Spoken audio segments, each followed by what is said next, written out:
हरिः ओम एकदन्ताय विद्महे वक्रतुण्डाय धीमहि तन्नो दन्ति प्रचोदयात्। कान्तित्रताम्रशतिनिन्दितशारदेन्दोर् यत्रैकतो विलसितामचिताङ्गशोभां वृन्दावने कृतये मुनगाङ्गसाङ्गं राधामुकुन्दयुगलं तदहं नमामि। नानासुगन्धिपुष्पाणि यथा कालोद्भवानि च पुष्पाञ्जलिमया दत्त गृहाण परमेश्वरा। ओम पुराणपुरुषोत्तमाय नमः। मंत्रपुष्पाञ्जलिं समर्पयामि। बोली भागवत भगवान की जय। बोली वृंदावन बिहारी लाल की।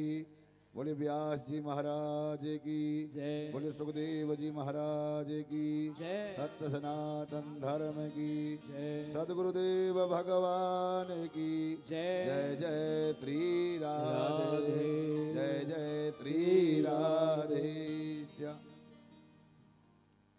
सभी लोग व्यासपीठ को प्रणाम करते हुए यथा स्थान पर बैठ जाएंगे। कहते हैं कि अज्ञानता को दूर करके ज्ञान की जो ज्योति जलाते हैं, अज्ञानता को दूर करके ज्ञान की जो ज्योति जलाते हैं, ऐसे गुरुवर के चरणों में ही तो रहकर हम सुख पाते हैं।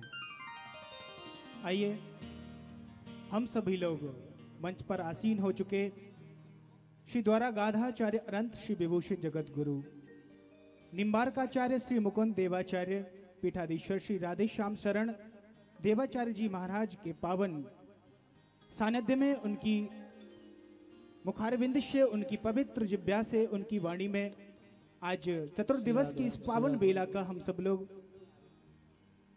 आनंद लेने जा रहे हैं, श्रवण पान करने जा रहे हैं। और जो भी भक्त अभी तक यहाँ कथा प्रांगण तक नहीं पहुंचे हैं, उनसे एक बार पुनः मेरा निवेदन है, शीघ्रता से आए और कथा प्रांगण में उपस्थित होकर आज चतुर्दिवस की पावन बेला में सम्मिलित हो। जय जय श्री राधे, जय जय श्री श्याम, जय जय श्री वृंदावन धाम।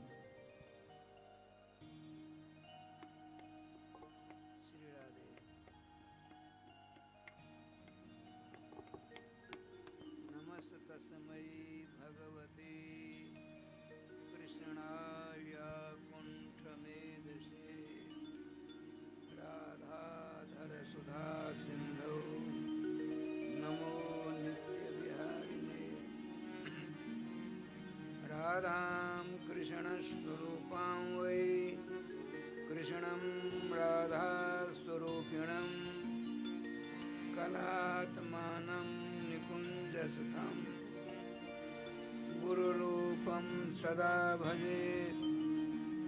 वाञ्छाकल्पतरुभ्यश्च कृपा सिन्धुभ्य एव च पतितानां पावनेभ्यो वैष्णवेभ्यो नमो नमः। गोविंद जय जय गोपाल जय जय गोविंद जय जय गोपाल जय जय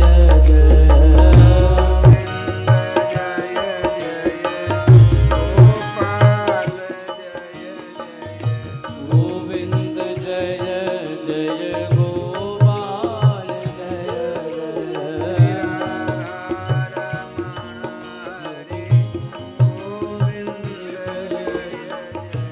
राधा रमण हरि गोविंद जय जय हरि गोविंद जय राधा रमण हरि गोविंद जय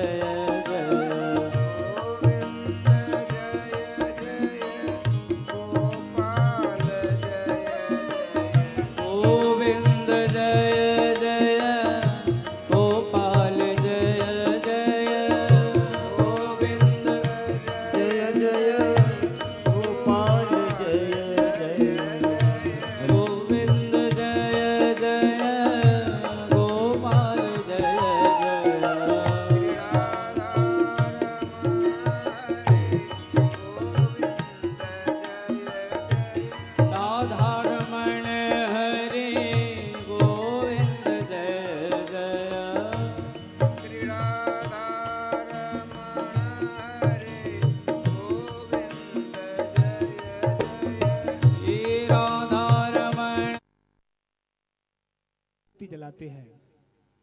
अज्ञानता को दूर करके ज्ञान की जो ज्योति जलाते हैं, ऐसे गुरुवर के चरणों में ही तो रहकर हम सुख पाते हैं। आइए हम सभी लोग मंच पर आसीन हो चुके श्री द्वारा गाधाचार्य अनंत श्री विभूषित जगत गुरु निम्बारकाचार्य श्री मुकुंद देवाचार्य पीठाधीश्वर श्री राधेश्याम शरण देवाचार्य जी महाराज के पावन सानिध्य में, उनकी मुखारविंद से, उनकी पवित्र जिब्या से, उनकी वाणी में आज चतुर्दिवस की इस पावन बेला का हम सब लोग आनंद लेने जा रहे हैं, श्रवण पान करने जा रहे हैं। और जो भी भक्त अभी तक यहाँ कथा प्रांगण तक नहीं पहुंचे हैं, उनसे एक बार पुनः मेरा निवेदन है, शीघ्रता से आएं और कथा प्रांगण में उपस्थित होकर आज चतुर्दिवस की पावन बेला में सम्मिलित हो। जय जय श्री राधे, जय जय श्री श्याम, जय जय श्री वृंदावन धाम।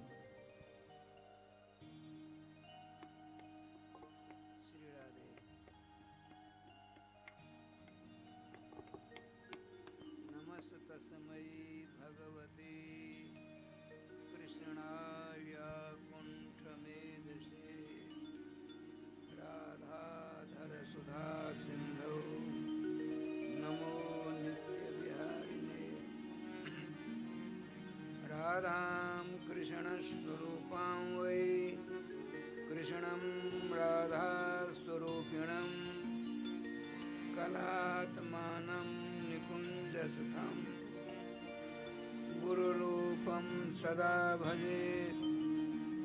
वाञ्छाकल्पतरुभ्यश्च कृपा सिन्धुभ्य एव च पतितानां पावनेभ्यो वैष्णवेभ्यो नमो नमः।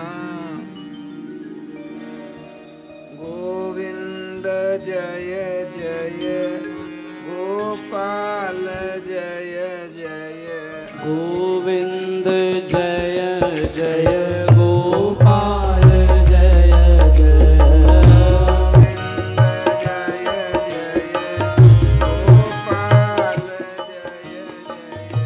गोविंद जय जय गोपाल जय जय। उनके चरणों के सानिध्य में कतिपय वर्षों से रहा, बहुत वर्षों से।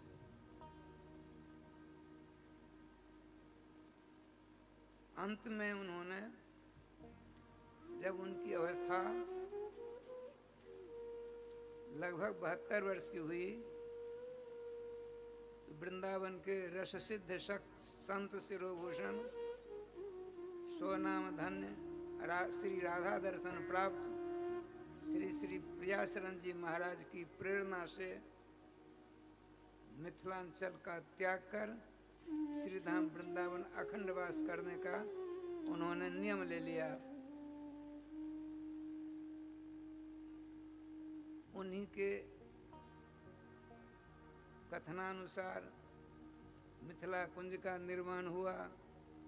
मोती झील मिथिला कुंज, मोती झील पर मिथिला कुंज था। बड़े आनंद से हम लोग वहाँ रहते थे और हमारे गुरुदेव भगवान वहीं रह रहे हैं, रहने दीजिए, क्योंकि 13-14 वर्षों तक वास करेंगे, हम आगे बढ़ते हैं। आज मंच मंत्री ने कहा चौथे दिन की कथा में हम प्रवेश करने जा रहे हैं। श्रीमान परीक्षित जी महाराज ब्रह्मर्षि श्रृंगी ऋषि के द्वारा अभिशप्त होने के बाद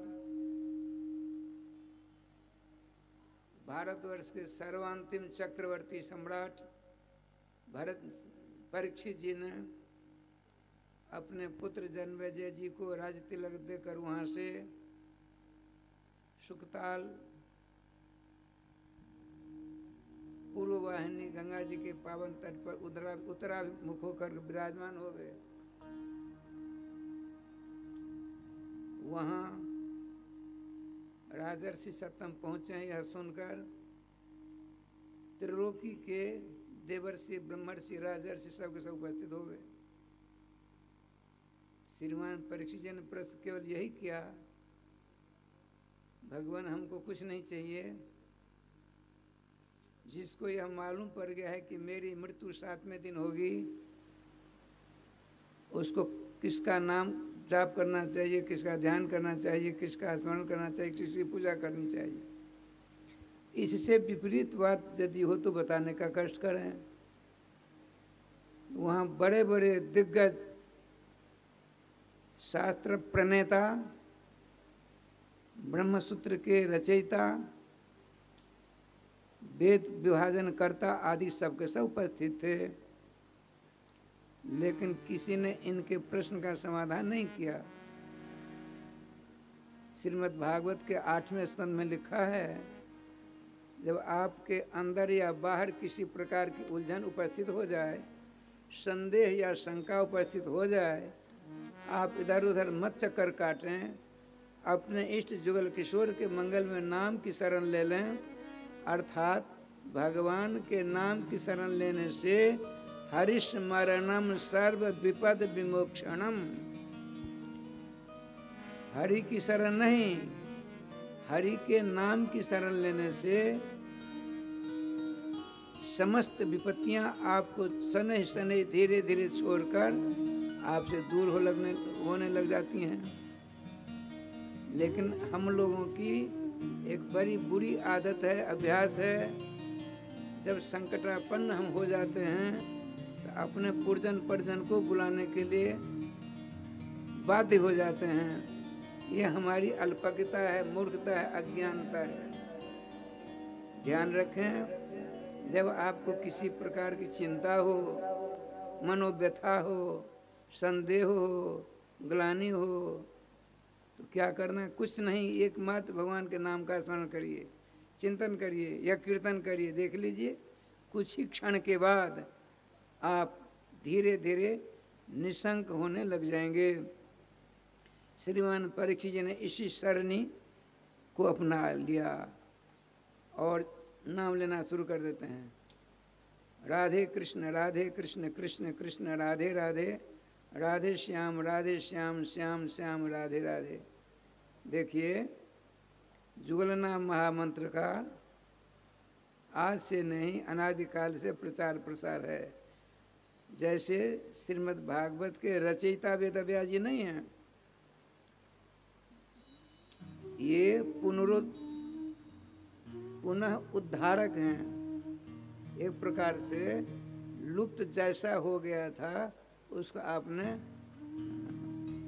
संकलन किया, प्रकाशित किया। जैसे कहीं कथा हो रही है, हम जाते कथा सुनने के लिए, हम अपने स्थान पर आते हैं, हमसे किसी ने पूछा आपने कैसी कथा सुनी, जरा सुनाइए। मैंने सारी की सारी कथा जो उपस्थित है कह सुनाई। उनके मुखारविंद से सुनी कथा का मैंने जो हृदयंगम किया हुआ था उसको व्यक्त किया। इसी प्रकार से प्रत्येक युग में व्यास होते हैं। यदि ऐसा नहीं तो भगवान राम अपने यद्यप सब कुछ जानते हैं, फिर भी ब्रह्मपुत्र ब्रह्मर्षि वशिष्ठ जी के मुखारविंद से हमेशा वेद पुराण कथा आदि श्रवण करते हैं। बलि जी महाराज सतयुग में अपने गुरुदेव जी से पुराणों की कथा, वेदों की कथा आदि सुना करते थे। ये परंपरा रही है। श्री जी की कृपा से 11वें स्कंद के 13वें अध्याय में निम्बार्क संप्रदाय की बड़ी अच्छी भूमिका लिखी हुई है। हंस भगवान प्रकट होते हैं, उनके शिष्य सनकादिक भगवान होते हैं, उनके शिष्य नारद भगवान होते हैं, उनके शिष्य सनकादिक श्री निम्बार्क भगवान होते हैं। निम्बार्क भगवान की परंपरा में हम लोग हैं। तो बीच में कुछ समय जुगलनाम महामंत्र एक प्रकार से तिरोहित सा हो गया था, उसका पुनः उद्धार किया है आज से 900-950 वर्ष पहले श्री श्री हरिव्यास देवाचार्य जी महाराज ने। राधे कृष्ण कृष्ण कृष्ण राधे राधे, राधे श्याम श्याम श्याम राधे राधे, हमारे श्री धाम वृंदावन में बताते हैं। ग्रंथ रत्न महावाणी नाम का जो एक विशिष्ट ग्रंथ, उसमें हंस सारस चक्रवाक मोरा कोकिला कीर चातक चकोरा आदि कारण रब सुर रसाला रटत बर जुगल की नाम माला। ये सब के सब पक्षी भी जुगल नाम महामंत्र का जाप क्या करते हैं। भागवत जी में भी आया है, वेणु गीत के प्रसंग में हंस जमुना जी से बाहर आकर नेत्र बंद कर बड़े आनंद के साथ जुगल नाम महामंत्र का उच्चारण करते हैं। इधर जुगल नाम महामंत्र उच्चारित होता है, उधर सर्वेश्वर श्याम सुंदर का वंशी निनाद आपके कर्ण गोचर होने लग जाता है। सरस सारस हंस विहंगा लिखा हुआ है। सरस माने जमुना जी के पावन तट पर हंस सारस आदि पक्षियों के भेद होते हैं। ये सब के सब मिलित नेत्रा नेत्र बंद करके जुगलना महामंत्र का स्मरण करते हुए उच्चारण करते हैं। जुगल नाम महामंत्र आपके पक्षियों के मुख से निस्सरित होते हैं। इधर सर्वेश्वर श्याम सुंदर नंद नंदन जसोदोत संग लालित राधा प्रियकांत श्याम सुंदर की अनंत ब्रह्मांड मोहिनी वेणु ध्वनि ने ऐसा आश्चर्यचकित कर दिया कि राधे राधे करने लग जाते हैं सबके सब पक्षीगण। आइए परीक्षित जी जुगल नाम महामंत्र का जाप पाठ करने लगे। जो ही राधे कृष्ण कृष्ण कृष्ण राधे राधे राधे श्याम श्याम श्याम राधे राधे करने लगे, इतने में प्रकट हो जाते हैं कौन? परीक्षित जी सुखदेव जी महाराज। 16 वर्ष की अवस्था है, नंग धर्म श्यामला सलोना स्वरूप है। अब वहाँ इनके पिता, इनके पितामह, इनके पर पितामह, इनके अतिवृद्ध पितामह सबके सब उपस्थित थे। श्री सुखदेव जी के पिताजी का नाम वेदव्यास जी, वेदव्यास जी के पिताजी का नाम ब्रह्मर्षि पराशर जी, उनके पिताजी का नाम ब्रह्मर्षि शक्ति जी, उनके पिताजी का नाम ब्रह्मर्षि ब्रह्मपुत्र वशिष्ठ जी। ये सब के सब खड़े हो गए। रास्ता मिला, एक सिंहासन था, उस पर आकर नंग धर्म 16 वर्ष की अवस्था श्यामला सोलना सुंदर स्वरूप विराजमान हो जाते सिंहासन पर। बताते हैं आदौ 12 वर्ष गर्भ शयनम जातस्य जानम बने ब्रह्मानंदलयम गतस्य च पुनः श्री कृष्ण लीला रुचि अग्रे व्यास परास सरादि महताम सिंहासने संस्थितः श्रीमद व्यास सुतस्य तस्य चरितम किं किं न लोकोत्तरम। अर्थात समस्त ब्रह्मर्षि राजर्षि देवर्षियों के मध्य में अकस्मात खरगुणेश्वर परिपूर्ण सुखदेव जी और श्री कृष्ण अंतर नहीं है। स्कंद पुराण में आता है नंद नंदन रूपोजम श्री सुखः भगवान ऋषि। वसुदेव नंदन नहीं, नंद नंदन के रूप में नंद नंदन ही श्री सुखदेव जी का मांगलिक रूप धारण कर हमारे आपके ऊपर अनुकंपा करते हुए परीक्षित के माध्यम से श्रीमद् भागवत महापुराण का बखान किया है धारा तल पर। जो ही परीक्षित जी ने नाम स्मरण किया, नामी श्री कृष्ण सुखदेव जी के रूप में उपस्थित हो जाते हैं। उनके प्रश्न को सुनकर सुखदेव जी क्या कहते हैं?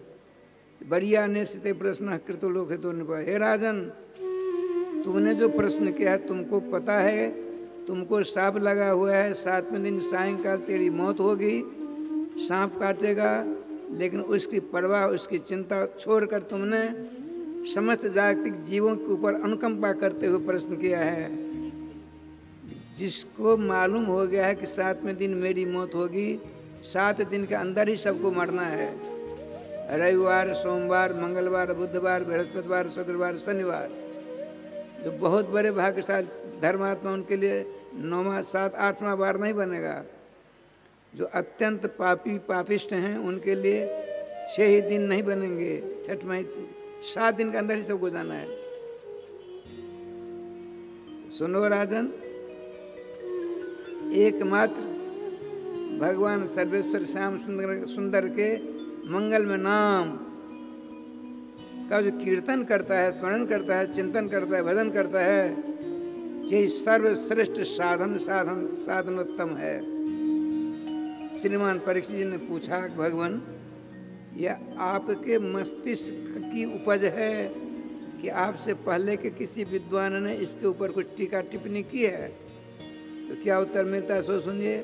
कहते हैं, एतन निर्विद्यमानानाम इच्छिताम कुतो भयम योगिनाम निर्णीतम हरिर नामानुकीर्तनम। हे राजन, हे राजर्षि परीक्षित, श्रवण करो। समस्त संसार के समस्त वैभवों का उपभोग करता करता इंद्रिय शैथल्य हो चुकी हैं, शांति का लवलेश नहीं मिलता, तब उसको क्या करना चाहिए? भगवान के नाम की शरण ले लेनी चाहिए। ये तो निर्विद्यमाना नाम, अर्थात सभी प्रकार के भोग विलास से उब कर शांति की खोज करने वाले को भी एकमात्र नाम की शरण लेनी चाहिए। इतना ही नहीं, इच्छिताम अकुतो भयम, जहाँ भय नहीं होता, जहाँ मृत्यु की पहुँच नहीं होती, भगवती श्रुति कहती है नो जत्र मृत्यु हासः, जहाँ मृत्यु की हंसी नहीं पहुँचती। देखिए राय श्याम जी, आप लोग शांति प्राप्त करने के लिए, सुख प्राप्त करने के लिए, आनंद प्राप्त करने के लिए केवल एक ही जन्म नहीं धारण किए हो, आपके जन्म अनंत बार हुए हैं, गिनती नहीं हो सकती। माता देवकी जी कहती हैं, मर्त्यो मृत्युव्याल भीतः पलायन लोकान सर्वान निर्भयम नाधिगच्छत। हे सर्वेश्वर, हे जगदाधार, हे मेरे भाग में जस प्रदान करने वाले, मेरे गर्भ से प्रकट होने वाले, हे चतुर्भुजी महाविष्णु, बड़े आश्चर्य की बात है। सर्वानंद प्राप्त करने के लिए, शाश्वत शांति प्राप्त करने के लिए लोगों ने दौड़ लगाई, जीवों ने दौड़ लगाई, अनंत अनंत लोगों को छान डाला, किंतु मृत्यु से रहित एक भी स्थान नहीं है। चाहे ब्रह्मलोक हो, शिवलोक हो, विष्णुलोक हो, ये सब के सब जीव कोटि के हैं। जैसे पदोन्नति होती होती आप पहुंच जाते हैं कमिश्नर के पद पर, इसी प्रकार से आपकी जब पदोन्नति होने लगती है तो शंकर जी, ब्रह्मा जी, विष्णु बन जाते हैं। लेकिन मोक्ष नहीं मिलता। मोक्ष कब तक नहीं मिलेगा? जब तक मानव शरीर नहीं मिलेगा। भगवान श्री राघवेंद्र सरकार से किसी ने पूछा, ये जो नाना प्रकार की फसलें हैं किन की हैं? तो कहते हैं सब मम प्रिय, सब मम उपजाए। ये सब मेरे प्रिय, मेरे द्वारा उपजाए गए हैं। लेकिन सबसे अधिक मनुष्यमय भाई, मनुष्य शरीर इन 84 लाख योनियों में से सर्वश्रेष्ठ है, पृथक है, अलग है। समस्त देवता मानव शरीर प्राप्त करने के लिए नाना प्रकार की छलांग लगाते हैं, लेकिन उपलब्ध नहीं हो पाता। वो हम मानव शरीर प्राप्त करके हम इधर उधर चक्कर काटते हैं। अरे भूल भुलिया में जो हो गया सो गया, अब तो राधे राधे करो। जो काम करते, जो खाते पीते, उसमें तनिक भी परहेज करने की जरूरत नहीं है। जो करते करो, लेकिन नाम संबंध जोड़ लो, कल्याण हो जाएगा। खर्चा एक नया पैसा नहीं। अच्छा, श्रीमान सुखदेव जी कहते हैं एतन निर्विद्यमाना नाम इच्छताम अकुतो भयम, माने मोक्ष पद की इच्छा रखने वाले को भी एकमात्र नाम का ही स्मरण चिंतन संकीर्तन करना चाहिए। ये मैं नहीं कहता, योगी नाम निर्णयतम, समस्त योगियों के द्वारा, संतों के द्वारा, साधकों के द्वारा, साधुओं के द्वारा, महात्माओं के द्वारा, चिंतकों के द्वारा, अन्वेषकों के द्वारा यही निर्णीत स्थान है। क्या? हरे नामानुकीर्तनम, अनुक्षण बार बार भगवान के मंगल में नाम का कीर्तन करो, जप करो, स्मरण करो, चिंतन करो, चकाचक हो जाओगे। देखिए आज चौथे दिन की कथा है। चौथे दिन की कथा के समापन में 9वां स्कंद संपन्न होता है। 9वें स्कंद के अंतिम 24वें अध्याय के अंतिम 2 श्लोकों में श्रीमान परमहंस परिव्राज का जगपति दिनेश श्री सुखदेव जी ने कहा, राजन भगवान सर्वेश्वर श्याम सुंदर देवताओं के द्वारा प्रार्थना श्रवण कर मथुरा की जेल में प्रकट होते हैं। वहाँ से गोकुल गए, गोकुल से फिर मथुरा गए, मथुरा से द्वारका गए, 16,108 विवाह किए और सभी विवाह में सभी पत्नियों के साथ 10-10 बच्चे, 10-10 बेटे, एक बेटी उत्पन्न किए। उसके बाद महाभारत की लीला रचाई। 125 वर्ष की अवस्था हुई, अपने दिव्य धाम चले गए। नेत्र बंद कर लेते हैं।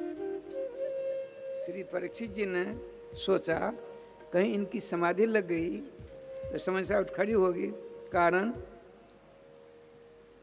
ये तो हमेशा ध्यानस्थ रहते हैं, सर्वेश्वर श्याम सुंदर की लीला कथा का दर्शन करते हुए वर्णन करते हैं। कहीं समाधि में लगे तो इनकी वाणी असत हो जाएगी, क्योंकि आपने कहा था 7वें दिन तुमको, परीक्षित जी ने कहा, परीक्षित जी श्री सुखदेव जी ने कहा, राजन घबराने की जरूरत नहीं है। 7वें दिन मैं तुमको भागवतामृत का रसास्वादन कराता कराता सखी का गोपी का रूप धारण करा दूंगा और नित्य मोहन महल में जुगल किशोर के पीछे खड़े होकर तुम समर सेवा करना। यह इनकी प्रतिज्ञा है। समाधिस्थ हो गए, 7 दिन की अवधि है, इनकी वाणी कहीं असत्य न हो जाए। तुरंत आपने चरण पकड़े और चरण पकड़ कर कहा, प्रभु तुम्हें चरण पकड़े नेत्र खुले। राजन क्या बात है? कथतो वंश विस्तारो भवता सोम सूर्यो राज्ञाम चोभे वंश्यानाम चरितम परमात्मतम। यह 49 प्रकार का अर्थ इसका होता है, 49 प्रकार का। भगवान आपने सूर्य वंश तथा चंद्र वंश के बड़े बड़े भक्त प्रतापी राजाओं के चरित्रों का वर्णन कर हमें पवित्र कर दिया। रघुनाथ जी अर्थात सूर्य वंश के चरित्रों को आपने 13 अध्याय में वर्णन करके हमको कृतकृत कर दिया। और 11 अध्यायों में चंद्रवंश का वर्णन किया।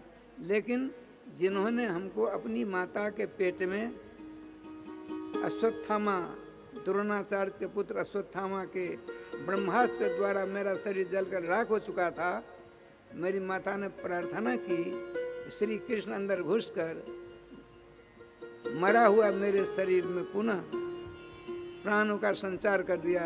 श्री राधे। अच्छा, उन श्री कृष्ण भगवान के मांगलिक चरित्र आपने कुछ नहीं किया, तो विस्तार के साथ कहिए। तो आपने कहा, राजन ठीक है, समय का अभाव है, तो मैं कल कहूँगा। 2 बार नाम लीजिए। अब महामंडलेश्वर किशोरी चरण जी आ रहे हैं। संगीत में बड़े जोरदार संगीतज्ञ विद्वान अपनी हली के द्वारा आप लोगों को अलौकिक उड़ान में ले जाते हैं। आप लोग आनंद विभोर होकर कथा श्रवण करें। लेकिन निवेदन यह है, कथा श्रवण कर, कथा का सार होता है नाम। नाम को अपने हृदय में उतार लें। हमेशा आपकी हर एक क्रिया के साथ नाम उच्चरित होते रहें। खाते समय, पीते समय, चलते समय, स्नान करते समय, कपड़ा धारण करते समय, चंदन तिलक लगाते समय जीवन एक परम पवित्रमय हो जाएगा। श्री वृंदावन बिहारी लाल की जय। श्री गुरुदेव भगवान की जय। सकल संत समाज की जय। श्री नाम संकीर्तन की जय। श्री हनुमान जी महाराज की जय। जय जय श्री राधे श्याम नाम महाराज की जय। जय जय श्री राधे श्याम नाम महाराज की जय। गोविंद जय जय गोपाल जय जय। गोविंद जय जय गोपाल जय जय। श्री राधा रमण हरि गोविंद जय जय। राधा रमण हरि गोविंद जय जय। गोविंद जय जय गोपाल जय जय। गोविंद जय जय गोपाल जय जय। श्री राधा रमण हरि गोविंद जय जय। श्री राधा रमण हरि गोविंद जय जय। वृंदावन बिहारी लाल की जय।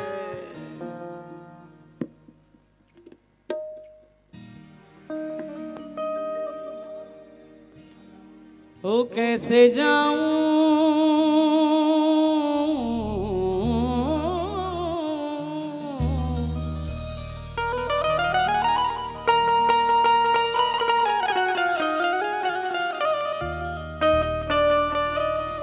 अभी कुछ ही क्षणों में परम पूज्य श्रद्धेय श्री महाराज जी हम सभी के समक्ष कथा श्रवण कराएंगे। तो बड़े प्रेम से श्रवण करेंगे कि कैसे जाऊं मैं पनिया भरन को सखी। ओ कैसे जाऊं मैं पनिया भरन को सखी। देखो कान्हा खड़े हैं बिरज की ओर। देखो कान्हा खड़े हैं बिरज की ओर। कैसे जाऊं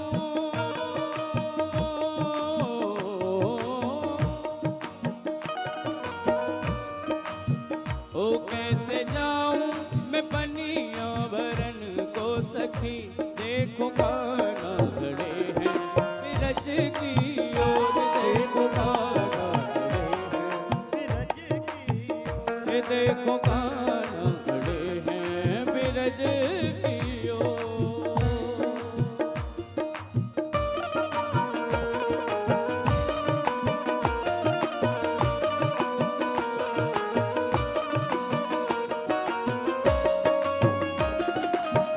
याद है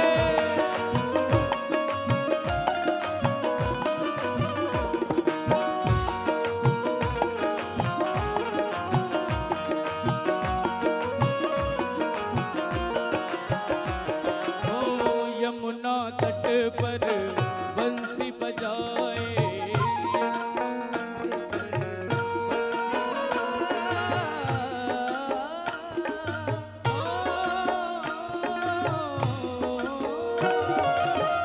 यमुना तट पर बंसी बजाए। मनमोहन सब दे मन भाए। मनमोहन सब दे मन भाए। ललिता चंद्रा सखियन के संग। ललिता चंद्रा सखियन के संग होरी खेले रास रचाए। होरी खेले रास रचाए। लीला निस दिन वो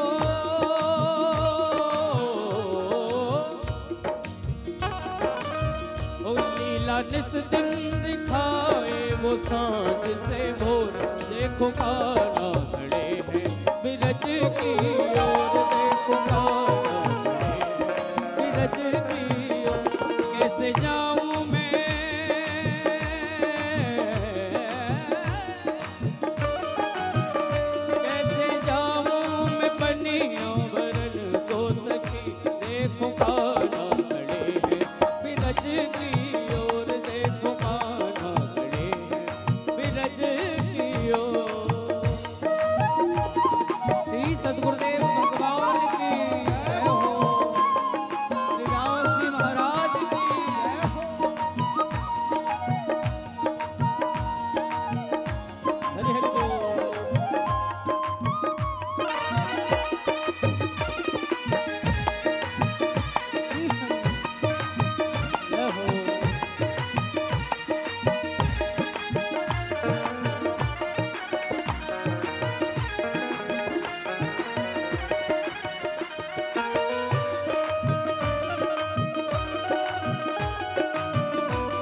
ताकत है, नित नित मोरी राह तकत है, नटखट मोह से जब भी मिलत है, नटखट मोह से जब भी मिलत है, कंकड़ मारे भोरे गगरिया, कंकड़ मारे भोरे गगरिया, ईट न माने झगड़ा करत है, ईट न माने झगड़ा करत, मोरी झटके वो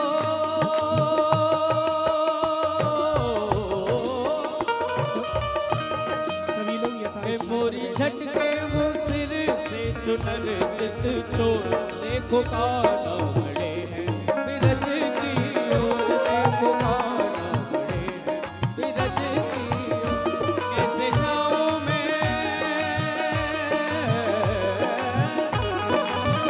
कैसे जाऊं मैं बनिया भरन को सखी, देखो काना बड़े हैं बिरज की ओर, देखो काना बिरज की ओर, देखो काना बड़े बिरज की ओर, देखो काना बड़े बिरज की ओर, देखो काना बड़े।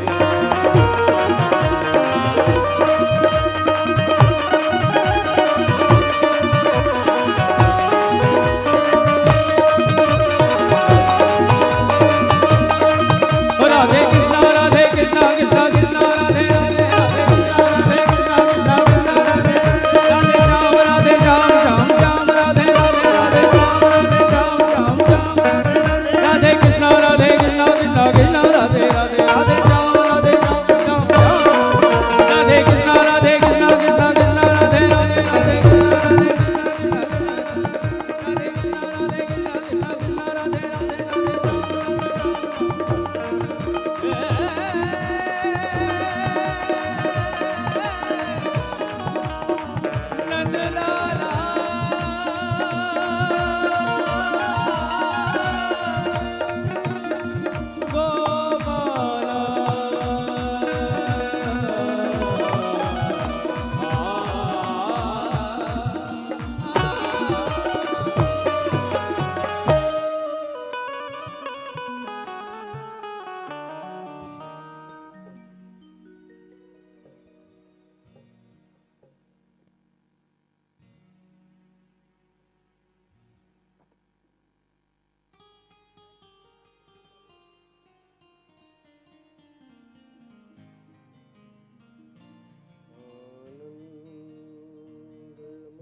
भक्ताभीष्ट सहस्र पूरन विधो चैतन्य चिंतामणि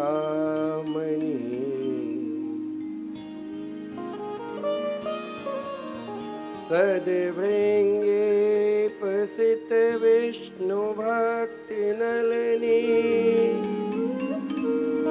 व्याको सहितोदय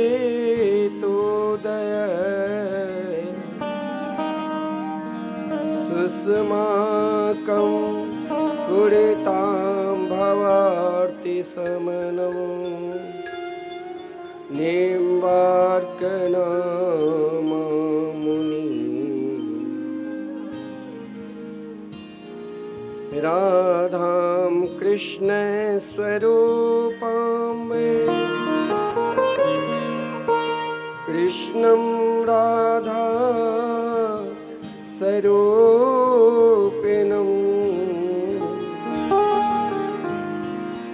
कैलात्मानं निकुञ्जस्थं गुरुरूपं सदा भजे वाञ्छाकल्पतरुभ्यश्च कृपा सिन्धुभ्य एव च पतितानां पावनेभ्यो वैष्णवेभ्यो नमो नमः।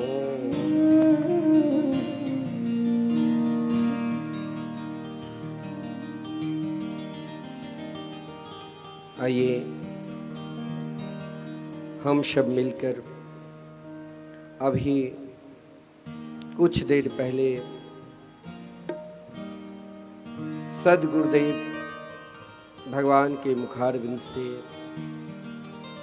उनके आशीर्वचन जो हम नित्य आरती के दर्शन और उनके आशीर्वचन का लाभ लेते हैं, जो भागवत का फल है। जिस स्थान पे जहाँ पे हम सब बैठकर एकत्रित हैं, जहाँ सतकोटि युगल नाम महामंत्र के हवनात्मक यज्ञ हो रहे हैं, जहाँ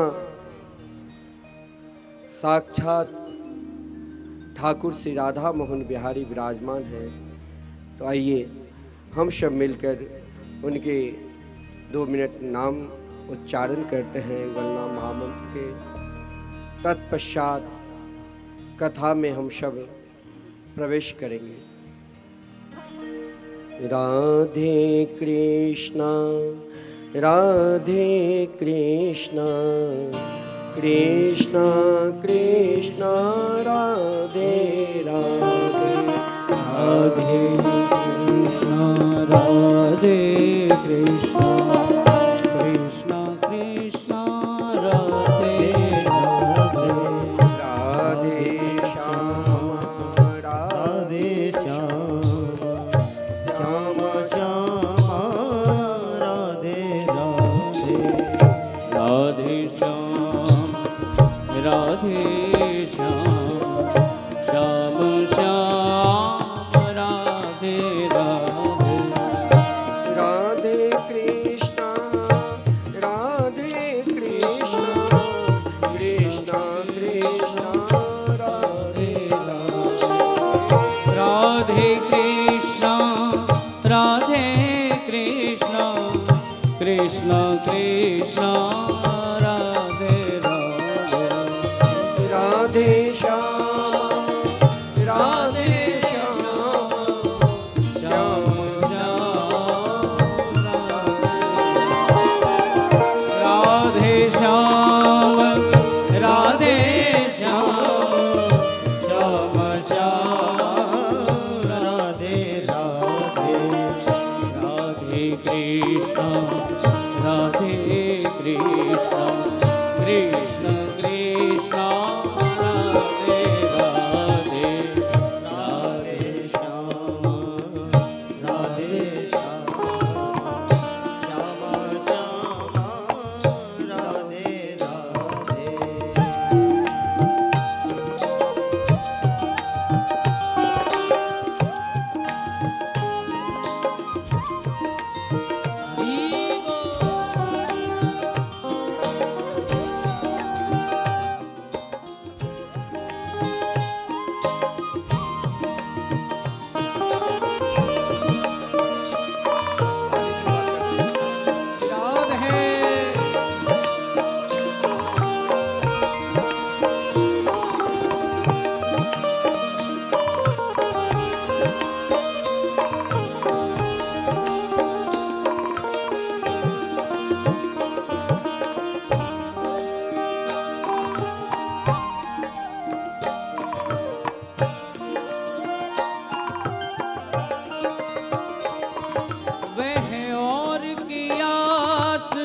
करे न करे,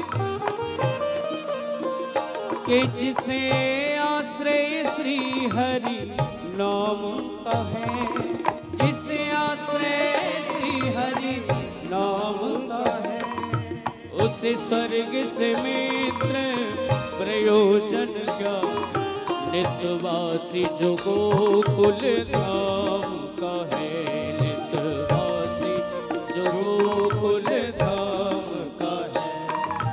बस सार्थक जन्म उसी का यहाँ,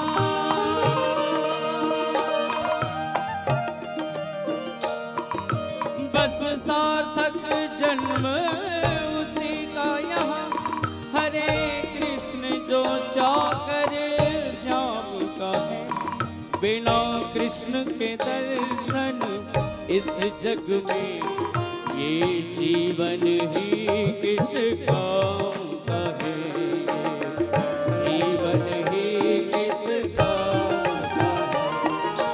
राधे कृष्णा राधे कृष्णा कृष्णा कृष्णा राधे राधे, राधे श्याम राधे श्यामा श्याम श्यामा राधे राधे, राधे कृष्णा कृष्णा कृष्णा कृष्णा राधे राधे, राधे श्याम राधे श्यामा श्याम श्यामा राधे राधे, राधे कृष्णा कृष्णा कृष्णा कृष्णा राधे राधे, राधे श्याम श्याम श्याम राधे राधे, राधे कृष्णा कृष्णा कृष्णा राधे राधे, राधे श्याम श्याम श्याम राधे राधे, राधे कृष्णा कृष्णा कृष्णा राधे राधे, राधे राधे श्याम राधे श्याम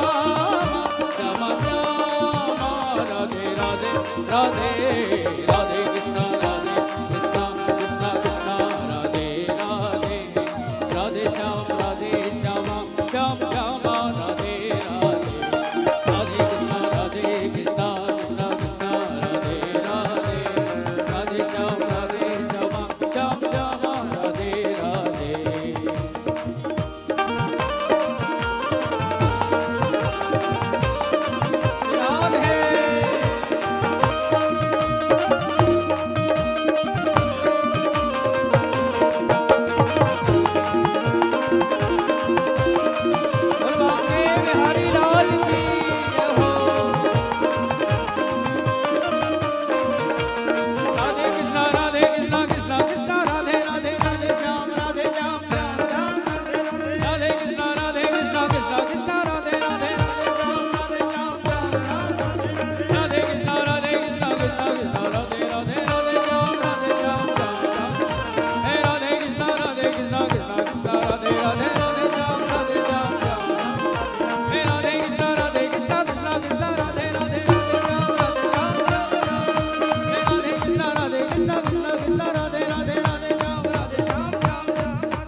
भागवत महापुराण की जय, श्री प्रत्येक वृंदावन की जय, श्री हनुमान जी महाराज की जय, श्री मिथिला धाम की जय, जय जय श्री राधे,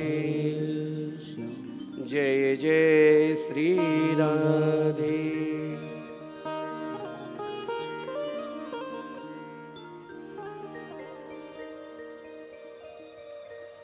उपस्थित भागवत के रस रसिक, भागवत प्रेमी,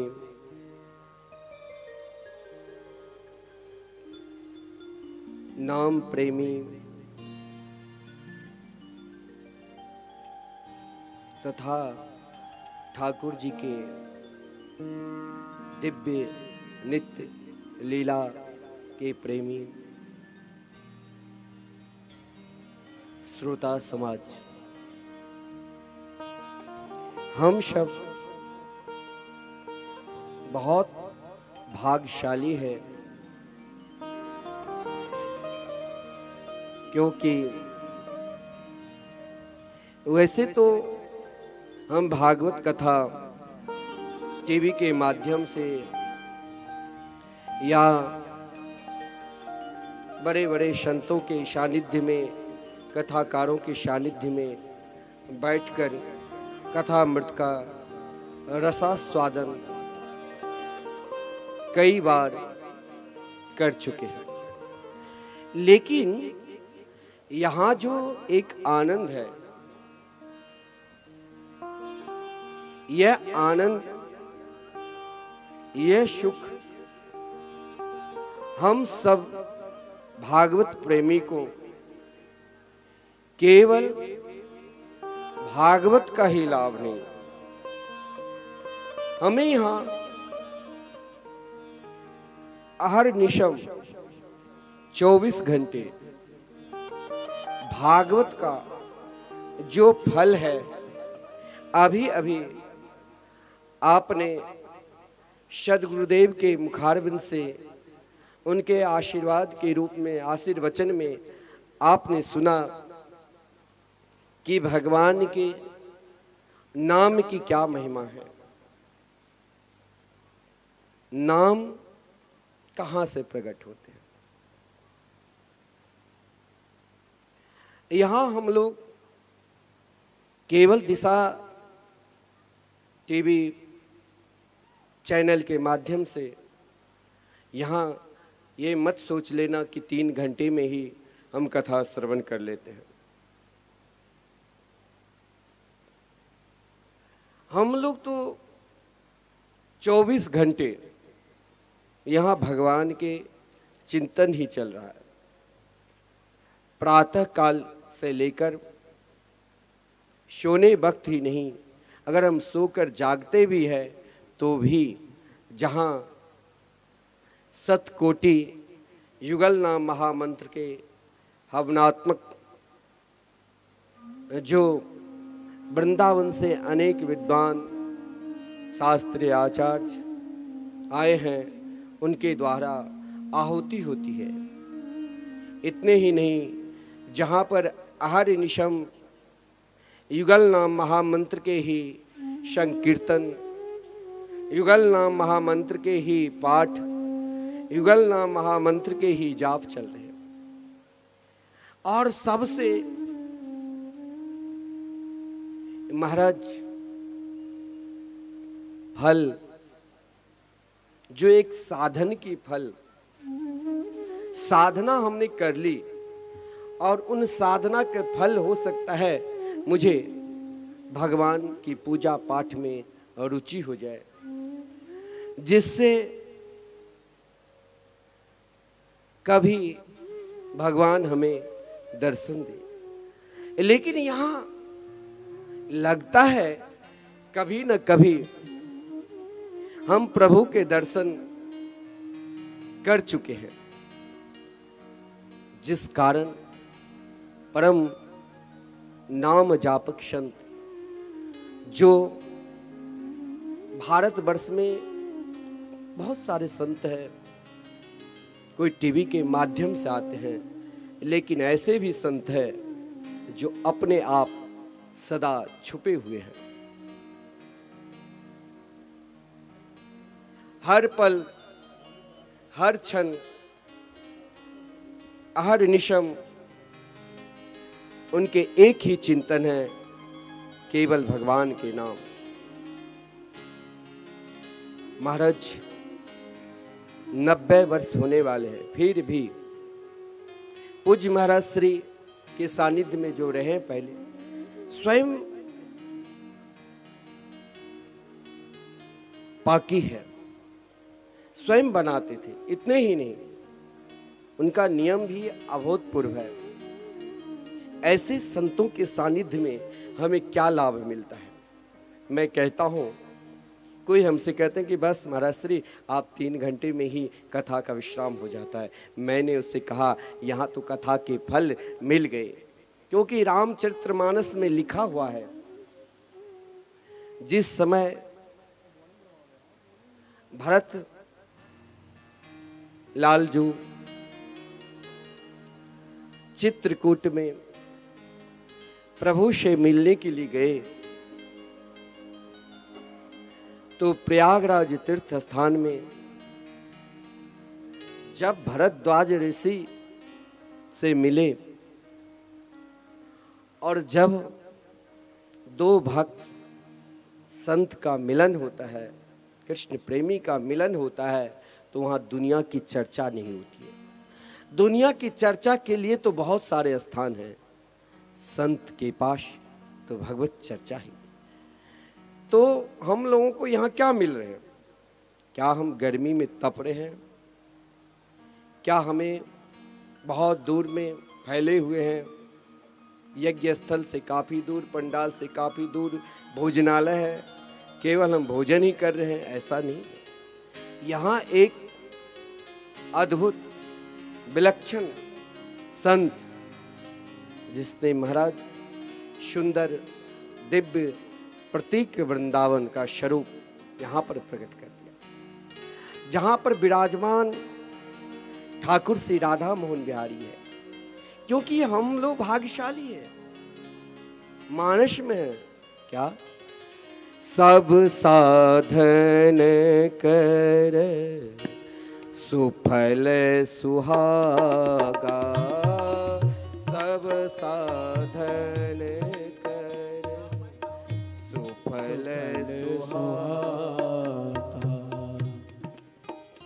लखन राम सिए दर्शन पावा, लखन राम सिए दर्शन छावा, लखन राम सिए दर्शन छावा। तही फल करे फल दरस तुम्हारा, तही फल कर फल दरस तुम्हारा। सहित प्रयाग सुभाग हमारा, सहित त्याग सुभाग हमारा। श्री राम जय राम, जय जय राम। श्री राम जय राम, जय जय राम। हम शब्द संकल्पित होकर 108 यजमान भागवत की कथा श्रवण कर रहे हैं। इसका फल हम सभी को मिल गया। क्यों? क्योंकि नित्य सद्गुरुदेव के दिव्य वचन, आशीर्वचन का लाभ मिलता है। क्योंकि जीवन का एक साधना की फल है। भरद्वाज ऋषि का सिद्धांत है, जब भरत जी के दर्शन के तो कहा कि महाराज हम धन्य हो गए। लगता है मैं जब अनेक जन्म भजन के, पुण्य के, उन पुण्य का फल प्रभु का दर्शन मिला, राघवेंद्र सरकार का दर्शन मिला। नहीं कहा गया है जा पर कृपा करहि नंदन, तासो आप कराएं वंदन। जब तक प्रभु की कृपा नहीं होगी तब तक आप उन्हें वंदन भी नहीं कर सकते हैं। मंदिर के सामने निकल जाओ, इच्छा है कि मैं दान करूं, लेकिन महाराज कैसे करूं? ये उनकी कृपा होगी तभी आप कुछ कर सकते हैं। तो ये साधना का फल है, प्रभु दर्शन का फल है। ऐसे श्रेष्ठ परम नाम जापक जिनके सानिध्य में हम सब रहकर भागवत कथा अमृत का रसास्वादन कर रहे हैं। व्यक्ति के अंदर विश्वास होना चाहिए। प्रहलाद जी के अंदर विश्वास था, जिस विश्वास के कारण कभी भी अपने पिता की सत्ता को स्वीकार नहीं किया। हमें भी अपने अंदर विश्वास रखना चाहिए कि हमें ठाकुर जी जरूर मिलेंगे। विश्वास है तो हर ओर हर जगह है। प्रहलाद जी के विश्वास था तो भगवान एक जड़ से प्रकट होकर प्रहलाद के वचन को सत्य किए। कभी कभी होता है कि प्रहलाद जी के सदगुरु देवर्षि नारद जी थे और प्रहलाद जी इतने तेजस्वी महापुरुष थे जो माता के गर्भ में ही भगवान नाम की महिमा को श्रवण कर लिया। लेकिन महाराज हम लोग तो अभी अज्ञानी हैं, मुझे पता ही नहीं भगवान के नाम की क्या महिमा है, संतों की क्या महिमा है।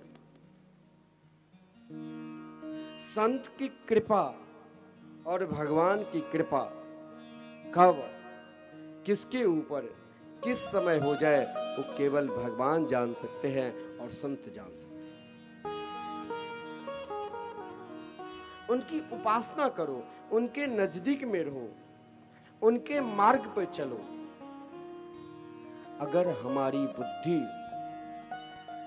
जड़ भी है, एक हाथी की तरह भी है, हम एक पशु बुद्धि से लिप्त है, हमें कुछ पूजा पाठ कुछ का भी ज्ञान नहीं है, हम केवल एकमात्र उनके ऊपर विश्वास करते हैं,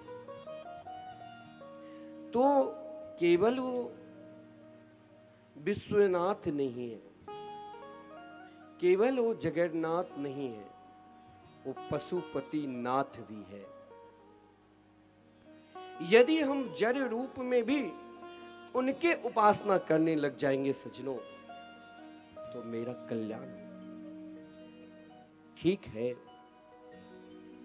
हाथी जो गजेंद्र नाम से विभूषित था, अष्टम स्कंद में मनवंतरों की कथा है जिसमें भगवान अपने परम प्रिय भक्त के लिए कई अवतार ले चुके हैं। मैंने कहा कभी भी अपने आप को ये मत कहो कि भगवान हमें नहीं मिलेंगे, हम कुछ जानते नहीं, मिलेंगे। लेकिन कब मिलेंगे, किस समय मिलेंगे, कहां मिलेंगे, वो तैयार है। पुकार हमारी होनी चाहिए। गजेंद्र के लिए वो तैयार थी। आदरणीय भगवान सुखदेव जी ने जब वर्णन की, आसिदे गिरिवरो राजम त्रिकूट इति विश्रुत शिरोदेन वृत श्रीमा योजनायुत मोच्छ्रितम्।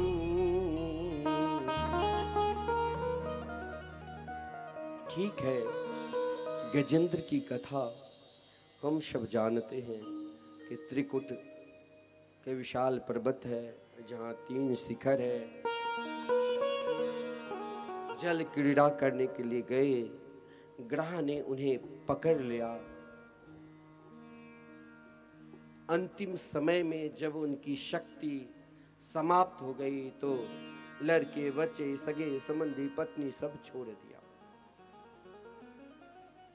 और एकमात्र उनको पहचान कर लिया, उन्हें पहचान कर लिया। और जब पहचाना तब भी भगवान नहीं आए। मात्र जौ भर उनका सूर बचा, तब भगवान ने दर्शन दिया। लेकिन ये गजेंद्र मोक्ष बहुत विलक्षण है। इसे यदि हम अपने जीवन में उतारें, अपने जीवन के साथ जोड़कर चले, तो हमारा जीवन भी उसी प्रकार चल रहा है।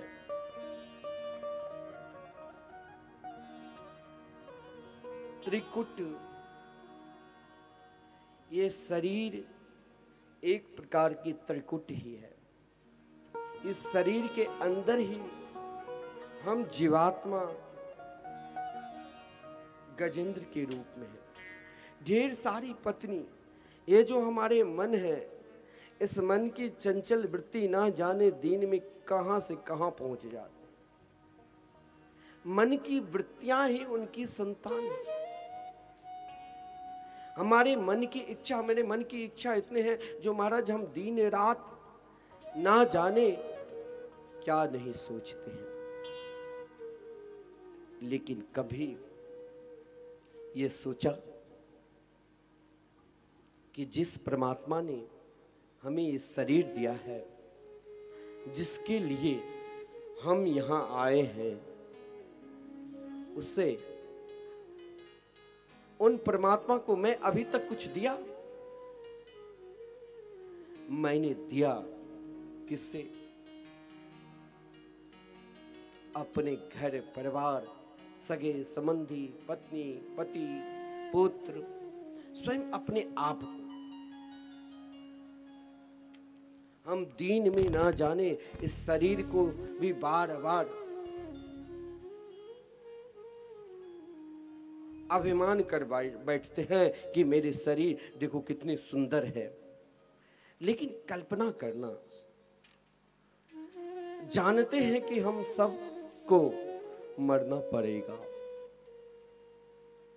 क्योंकि जिस दिन हम जन्म लिए उसी दिन मेरे साथ काल भी आ गया। काल हम सभी को मारते नहीं, काल हमको समझाते हैं कि मैं तुम्हारे साथ हूं। कोई व्यक्ति घर से निकला और सामने कह दी कि महाराज आप घर से नहीं निकलो, सामने आपकी मृत्यु खड़े हैं, तो डर जाएगा, वो भयभीत हो जाएगा, वो घर से निकलेगा ही नहीं। यदि मैं घर से बाहर हो जाऊं तो मृत्यु मेरे सामने है। और वही मृत्यु हर पल हर क्षण मेरे साथ। इस संसार रूपी सरोवर में जो ग्रह यानी काल गजेंद्र को पैर पकड़ा, कहा मैं तुम्हें पैर पकड़ रखा हूं, मैं तुम्हें पैर पकड़ रहा हूं, अब भी तू सचेत हो जाओ, अब भी तू मेरे गोविंद मेरे गोपाल का भजन करो, क्योंकि उनके भजन में ही तुम्हें सब कुछ मिलेगा। हम कहते हैं कि मुझे भजन नहीं करना है, मुझे अभी बहुत कुछ करना है, ये मेरी पत्नी है, मेरे सगे है, संबंधी है, बोले ये सब कोई साथ नहीं जाएगा। जब तक तेरे अंदर रूप का अभिमान है तब तक ये साथ रहेंगे, जब तक तेरे अंदर बल का अभिमान है तब तक ये तुम्हारे साथ रहेंगे, जब तक तेरे अंदर धन का अभिमान है तब तक तुम्हारे साथ रहेंगे। तुम जिस त्रिकुट, इनकुट, जहां त्रिकुट में 3 शिखर है, काम, क्रोध, लोभ, कभी हमारी इच्छा की पूर्ति नहीं होती है तो हम सोचते हैं इससे भी श्रेष्ठ दूसरे शिखर पर पहुंच जाते हैं जो क्रोध है। और यदि वहां मेरी इच्छा की पूर्ति नहीं होती है उससे भी मैं श्रेष्ठ शिखर पर पहुंच जाता हूं, लोभ है। लेकिन काल हमें समझाते भैया तो इन तीनों कंदराओं में मत फंस जाओ। काम है तो इन काम को कृष्ण दर्शन में लगा दो। इच्छा तो हर व्यक्ति के अंदर है। इस संसार में जो भी प्राणी जन्म लिया उन सब के अंदर इच्छा है, लेकिन उन इच्छा को गोविंद के चरणार में लगा दो। लेकिन हम नहीं लगा पाते। धीरे धीरे हमारी गति भी वही होती है जो गति उस हाथी का हुआ, जो सरोवर में कुछ देर पहले अपने सगे संबंधी के साथ बहुत आनंद के साथ जल क्रीड़ा कर रहे थे। हम इस संसार में जानते हैं, बहुत लोग कहते हैं महाराज अभी कथा सुनने की क्या जरूरत है, अभी भजन पूजन करने की क्या जरूरत है, वो तो जब वो समय आएगा अंतिम समय में देखा जाए। क्या तुम जानते हो कि मेरा अंतिम समय वृद्धावस्था में ही आएंगे? भगवान ने तो गीता में यहां तक वर्णन कर दिया, अंत काले च मामेव स्मरण मुक्त्वा कलेवरम, यानी अपने आप को हर हमेशा ये नहीं कि मैं वृद्धावस्था में ही भगवान के भजन करूंगा, हर पल हर क्षण अपने आप को अंत समय ही मानो। और जो व्यक्ति चाहे बहुत बड़े धनवान है, चाहे कोई बहुत बड़े विपन्न है, और उसे कह दो कि भाई कुछ देर के बाद आपकी मौत है, तो भयभीत हो जाएंगे, सब कुछ छोड़ देंगे, फिर उसे दुनिया में कुछ दिखाई ही नहीं देगी। जैसे गजेंद्र की दशा, जब सब छोड़ दिया, पत्नी पुत्र सगे संबंधी, एक महात्मा कहते हैं जब तक गजेंद्र के अंदर शक्ति थी तो सब थे, जब शक्तिहीन हो गए तो सब छोड़ दिया। यानी जब तक आपके अंदर रुपया पैसा है तो सब आपका जय जयकार लगाएंगे, जब रुपया पैसा समाप्त हुआ सब अपने आप छोड़ देते हैं। लेकिन एक को पहचान लो। गुरु नानक ने एक बहुत सुंदर बात कही, क्या कि उन प्रीतम को पहचानो, उन प्रभु को पहचान लो। है प्रीतम जान लियो मन माही, अपने सुख से ही जग बांधी, कहू काहू को नाही। सब अपने अपने सुख में लिप्त है। गजेंद्र के जो जय जयकार कर रहे थे, आज महाराज अंत समय में सब छोड़कर चले गए, लेकिन घबराना नहीं, एक कभी नहीं छोड़ते। ठीक है, गजेंद्र ने भगवान की सुंदर स्तुति की, समस्त देवता अपने अपने विमान पर विराजमान हैं, लेकिन एक बात ध्यान देना, एक बार आप सही में ठाकुर जी के हो गए हैं, श्री राधा मोहन ठाकुर को आपने अपना लिया है, तो फिर मन को मत भटका ले, क्योंकि भगवान निम्बार्क के सिद्धांत है, नान्यः गति कृष्ण पदार विंदात समदृश्यते ब्रह्म शिवादि वंदितात, भक्ते क्षयोपात सुचिंत विग्रहाद अचिंत सक्ते रविचिंत सास्यात्। जिस प्रभु के चरणार विंद को समस्त इंद्रादि देवता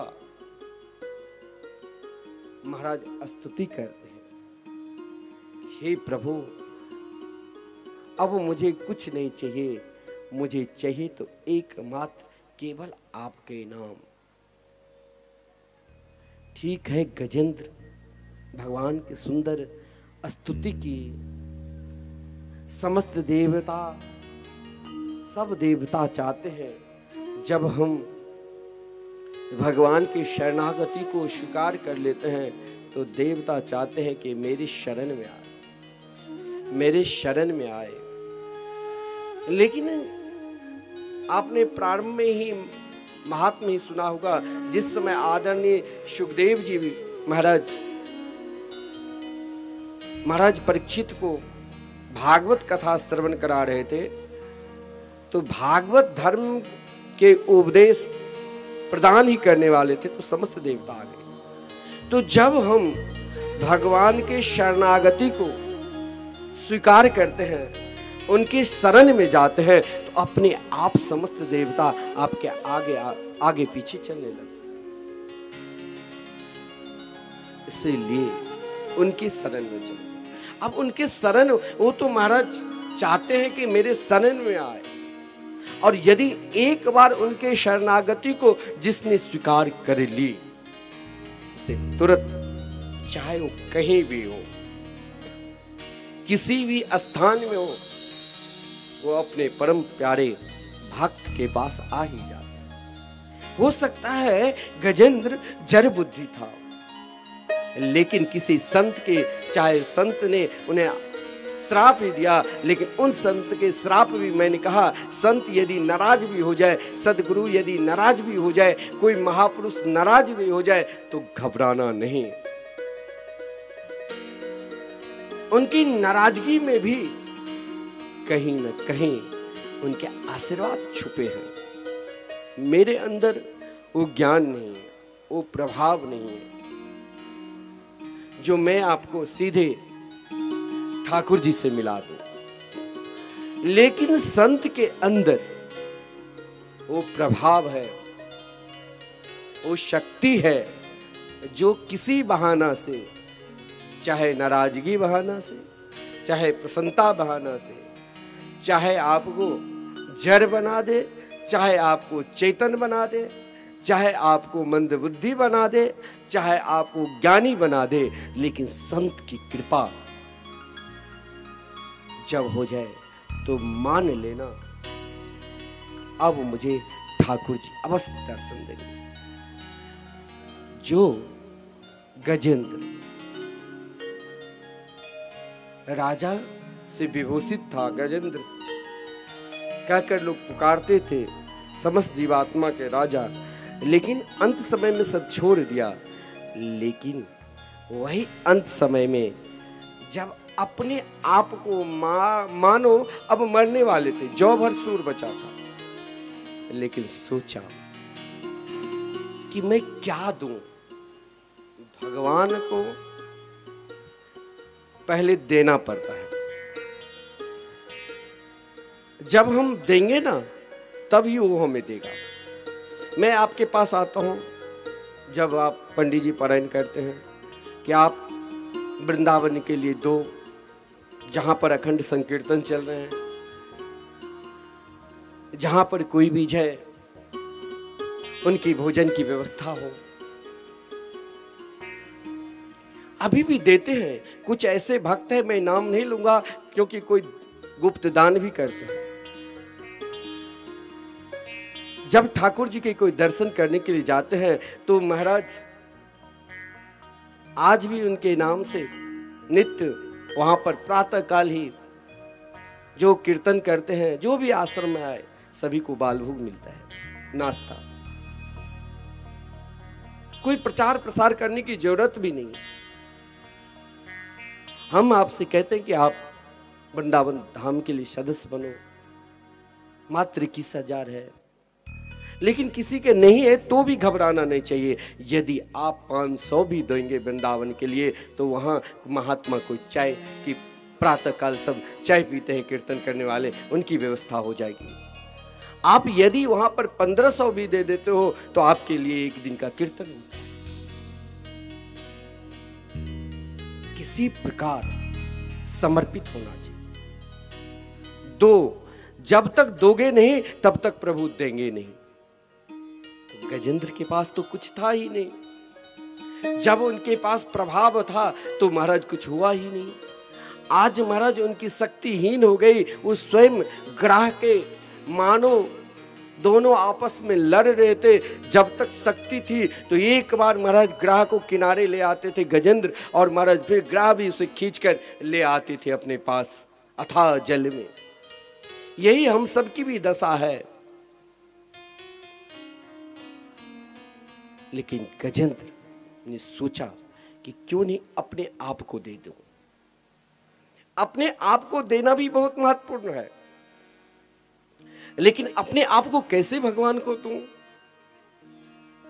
पहले कुछ दो। क्या दूं भगवान को जो जल्दी प्रसन्न हो जाए? गजेंद्र ने समस्त स्तुति, आपने गजेंद्र मोक्ष पढ़ा होगा, जो गजेंद्र मोक्ष के अंतिम श्लोक है। प्रारंभ में ही भगवान की महिमा के गान किए, प्रारंभ में ही भगवान की स्तुति की, लेकिन मेरे प्रभु दर्शन नहीं दिया। लेकिन अंतिम स्तुति जब की, गान किए, तो प्रभु दोपहर के भोजन करने वाले थे। और पहले मैंने कहा कि रास रासेश्वरी राधा रानी की कृपा होगी तो ठाकुर जी अपने आप मिल जाएंगे। तो लक्ष्मी जी ने कहा कि पहले तुम दो मेरे प्रभु को। एक तरफ ग्राह पकड़ रखा है, कोई सहारा नहीं है, चारों तरफ जल ही जल, जो भर मात्र सूर बचा, क्या देंगे? क्या ग्राह के ग्रास हो जाएंगे? नहीं। लक्ष्मी जी ने कहा अभी भी तुम्हारे अंदर एक अभिमान है। एक चीज हम सब कुछ, धन दौलत सब कुछ समर्पित कर देते हैं, लेकिन एक चीज हम कभी भगवान को नहीं देते हैं, वो मेरे अंदर जो देहाभिमान है। ये जो देह का अभिमान है कि सब कुछ मैं ही कर रहा हूं, यही मैंपन का जो अभिमान है, जिस दिन ये अभिमान तुम दे दोगे, उसी दिन ठाकुर जी दर्शन देंगे। तो लक्ष्मी जी ने एक पुष्पमाला दी कि पहले तुम दो। आज वो पुष्पमाला वो केवल एक कमल का पुष्प नहीं था, गजेंद्र के लिए सर्वस्व था। पहले अपने आप को पूर्ण रूप से दे दो, वहां अपना कुछ मैंपन रखो ही नहीं, दे दो। क्या? जैसे गजेंद्र दिया, शोन्त सरस्वरूबलेन गृहीत आर्तो दृष्टा गरुतमति हरिख उवात चक्रम उत्क्षेप्य सांबुजकरम गिरिमाह कृच्छा नारायण खिल गुरु भगवन नमस्ते।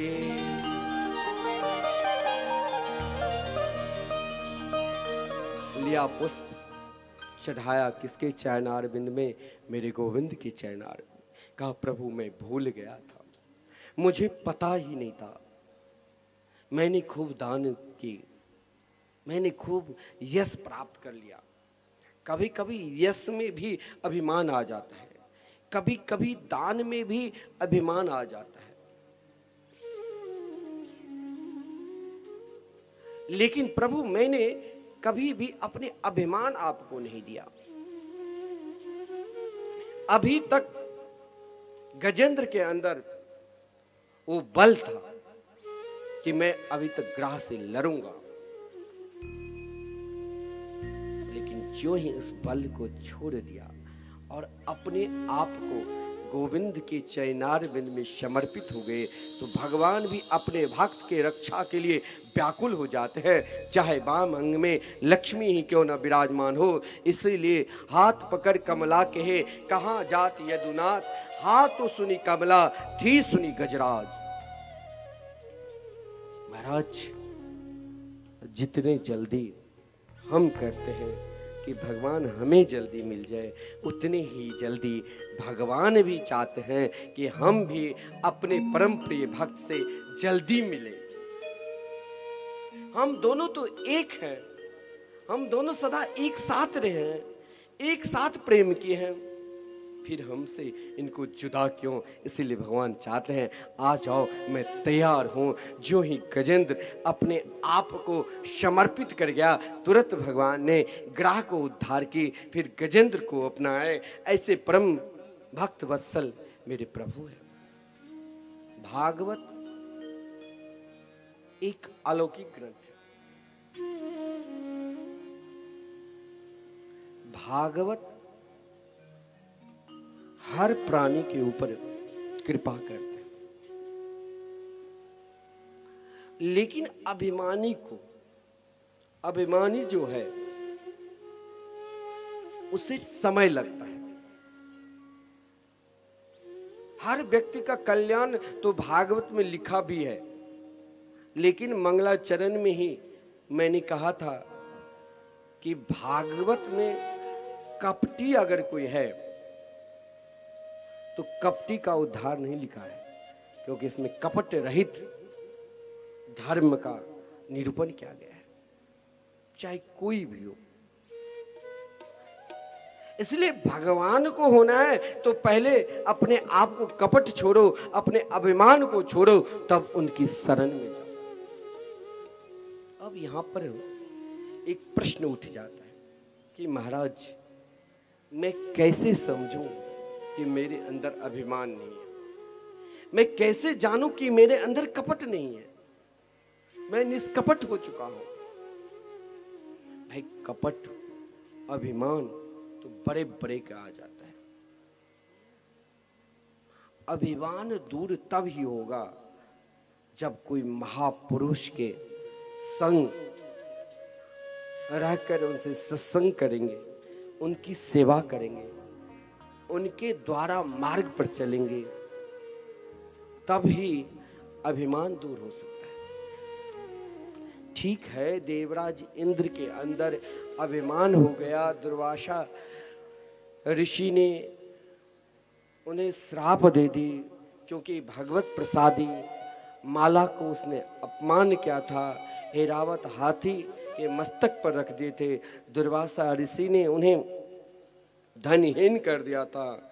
लेकिन मैंने पहले ही कहा, संत किसी प्रकार कहीं भी यदि संत के संग में रहोगे ना,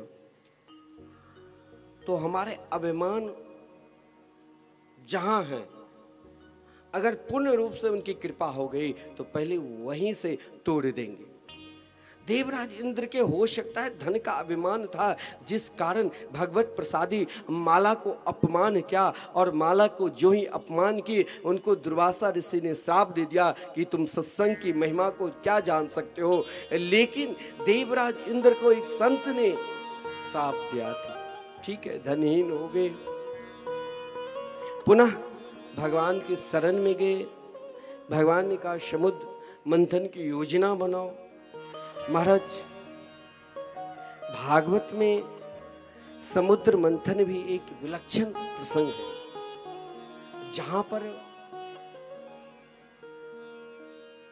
देवता दानव दोनों मिलकर मंदरगिरी पर्वत को रही और वासुकी नाग को रस्सी के सहारे समुद्र मंथन के, जिसमें भगवान कई अवतार भगवान के वर्णन है। कच्छप अवतार, एक पक्ष में देवता के साथ समुद्र से अनेक प्रकार के रत्न, 14 प्रकार के रत्न निकलते हैं। लेकिन गुरुदेव ने कहा था कि देखो, ध्यान देना, समुद्र मंथन की कथा तो हम सब जानते ही है। इनका जो सारांश है, सार तत्व है, समुद्र मंथन क्या है? समुद्र मंथन, हम इस संसार में जन्म लिए हैं, हमारे पास भी महाराज जन्म से ही मंथन प्रारंभ हो जाता है। अनेक प्रकार के सुख, अनेक प्रकार के दुख, कभी विष भी तो कभी अमृत भी, कभी दुख भी तो कभी सुख भी। कभी सुख भी तो कभी दुख भी। लेकिन यदि हम यही सुख दुख को अपने मन से मंथन करने लग जाए, मंथन करो, जीवन का मंथन करो, वहां तो मंदरगिरी पर्वत और बासुकी नाथ, यहां अपने मन को ही मंदरगिरी पर्वत मान लो और विवेक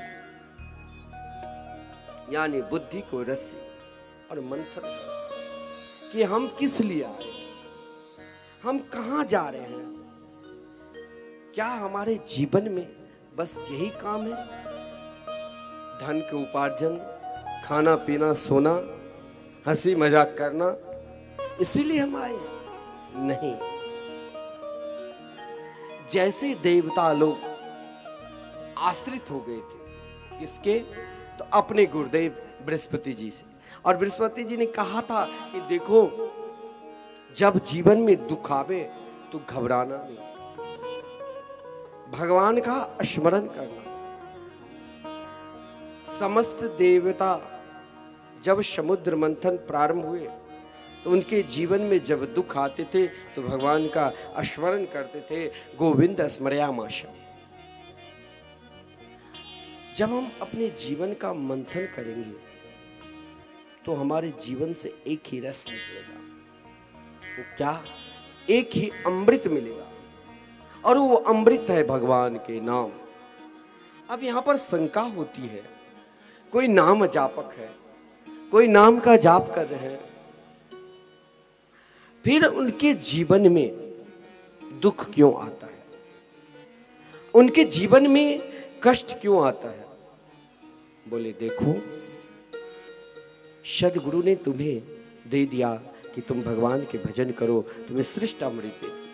अगर दुख आता है तो दुख को प्राप्त कर घबराना नहीं चाहिए और भगवान का स्मरण करना चाहिए। दुख को प्राप्त कर कभी घबराना चाहिए ही नहीं, भगवान का स्मरण करना चाहिए। क्योंकि देवता को भी पहले विष मिला और विष को प्राप्त कर घबराए नहीं, सब के सब भगवान का स्मरण करने लगे, और जो परम नाम जापक थे भोलेनाथ, उस विष को आसानी से पान कर गया, क्योंकि उनके रोम रोम में, देखिए, अपमान वही सहन कर सकता है जिसके अंदर भगवान के नाम विराजमान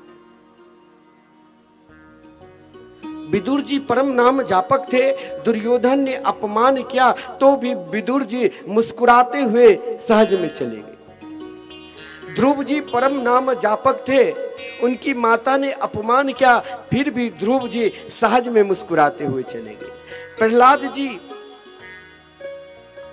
के अंदर भजन की शक्ति थी, उनके पिता ने प्रहलाद जी को बहुत अपमान किया, फिर भी उस अपमान को सहज में, महाराज उस कष्ट को सहज में देखते हुए गोविंद का, अपने प्रभु का स्मरण करते थे। गजेंद्र के अंदर भयंकर कष्ट हो गया था, मरने वाला था, फिर भी भगवान का स्मरण किए तो भगवान ने रक्षा। भोलेनाथ ने भगवान के नाम के प्रभाव से उस विष को आसानी से प्राप्त कर लिया। लेकिन हमारे जीवन में जब हम भगवान के भजन करने लग जाते हैं और हमारे जीवन में तनिक दुख और कष्ट आता है तो हम घबरा जाते हैं। कोई कहते हैं गंगा मत नहाओ, तूने गंगा नहाने के लिए गए इसीलिए तुम्हें कष्ट मिला। कोई कहते हैं तुम कीर्तन में मत जाना, जब से तुम कीर्तन करने लगे इसलिए तुम्हें दुख मिला। कोई कहते हैं अरे तुम जब से बाबा के पीछे पीछे जाने लगे, साधु संतों के साथ सत्संग करने लगे, तब से ही तुम्हें कष्ट मिला। वो मूर्ख मान भी जाते हैं कोई कोई। जब से तुम भजन करने लगे, हाथ में झोली माला रखकर चलने लगे, तब से ही तुम्हें कष्ट मिला। देखो मेरे जीवन में मैंने कभी भजन पूजन नहीं किया और मेरे जीवन में कोई कष्ट ही नहीं मिला। कोई व्यक्ति यदि सत्संग नहीं किए हैं तो कभी कभी मान जाता है, सही कहा मैंने भजन की, मुझे तो महाराज कुछ मिला ही नहीं और इसने कभी कुछ नहीं किया, तो देखिए ये रात दिन रोज बढ़ता ही है, ऐसा नहीं है। जब पितामह भीष्म जैसे भजनानंदी, जिनके रोम रोम से भगवान के नाम निकलते थे और वो बांध के सज्जा पर सो सकते हैं, तो फिर हम और आप किसके की मूली। लेकिन हम घबरा जाते हैं जब जीवन में कष्ट आवे, तो पूर्व जन्म के संस्कार है, क्योंकि हमने इस जन्म में भगवान के नाम ही प्रारंभ कर दिया। अब मेरे ऊपर कष्ट आएगा ही नहीं, यदि कष्ट भी आए तो वो कष्ट के साथ मेरे गोविंद, मेरे गोपाल जैसे कुंती के साथ सदा निवास के, वैसे मेरे साथ भी रहेंगे। कष्ट आ ही नहीं सकते, लेकिन मेरे अंदर वो सहन हो करने की शक्ति होना चाहिए, जैसे समुद्र मंथन से विष भी निकला। गौ, क्योंकि श्री कृष्ण के आने से पहले गौ माता की अवतार, गौ की भी प्रागट हुई। उच्ची श्रवा नाम की घोड़ा भी, एरावत हाथी भी, अप्सराएं भी और कौस्तुभ बनी भी, अनेक प्रकार की रत्न के बाद तनिक आप भजन करना प्रारंभ कर दो, देखो क्या फल मिलता है। लक्ष्मी भी मिलेगी। कल आपने सुना था ना कि ध्रुव ने भगवान से कुछ नहीं मांगा, भगवान ने दिया था। अगर हम भगवान के भजन करने लग जाएंगे तो अपने आप लक्ष्मी आएगी, फिर ढूंढने की जरूरत नहीं, क्योंकि भागवत में लिखा है ततश्चाविर्भूत साक्षात् श्री रमा भगवत परा रंचयन्ति दिशकान्त्या विद्युत् सौदा मणि यथा। जब हम दुख को सहन कर लेंगे और फिर भी भजन नहीं छोड़ेंगे तो लक्ष्मी भी आएगी, और जब लक्ष्मी आ गई तो अपने आप नारायण भी मिल जाएंगे। लेकिन देखिए भाई, लक्ष्मी को रखना है तो एक संत कहा करते थे कि लक्ष्मी सबके पास नहीं रहती, क्योंकि लक्ष्मी की सवारी उल्लू है। यदि तुम उल्लू बन जाओगे ना तो लक्ष्मी नहीं रहेगी। लक्ष्मी वहां रहती है जिस समय लक्ष्मी की प्रागट हुई तो समस्त वहां पर जो भी थे, ऋषि मुनि, देवता, असुर, समस्त प्राणी को चाहिए लक्ष्मी, हर व्यक्ति को चाहिए लक्ष्मी। सब लक्ष्मी के लिए उद्यम करते हैं, लेकिन लक्ष्मी कहां जाती है ये भी ध्यान देना। यदि लक्ष्मी को रखना है तो महाराज सर्वप्रथम जब लक्ष्मी जी ढूंढ रही थी किससे, वरमाला लेकर, जिससे स्वीकार करेगी। वो कहां है तो समुद्र की सुंदर शोभा की ओर देख रही। वैसे ऋषि मुनि केवल लक्ष्मी नारायण के विवाह दर्शन करने के लिए आए, लेकिन यहाँ दर्शाते हैं कि लक्ष्मी जी के सामने दुर्वासा ऋषि भी पड़ा, लेकिन दुर्वासा ऋषि को देखकर लक्ष्मी जी आगे बढ़ गई। यदि तुम्हारे पास ठाकुर जी ने लक्ष्मी दिया है और लक्ष्मीवान हो, और हम हर बात बात में क्रोध करते हैं, कोई कुछ कह दिया, कोई मेरी बात नहीं माने, कोई मेरे साथ चले नहीं, और बार बार यदि हम क्रोध करेंगे तो लक्ष्मी वहां नहीं रहती है।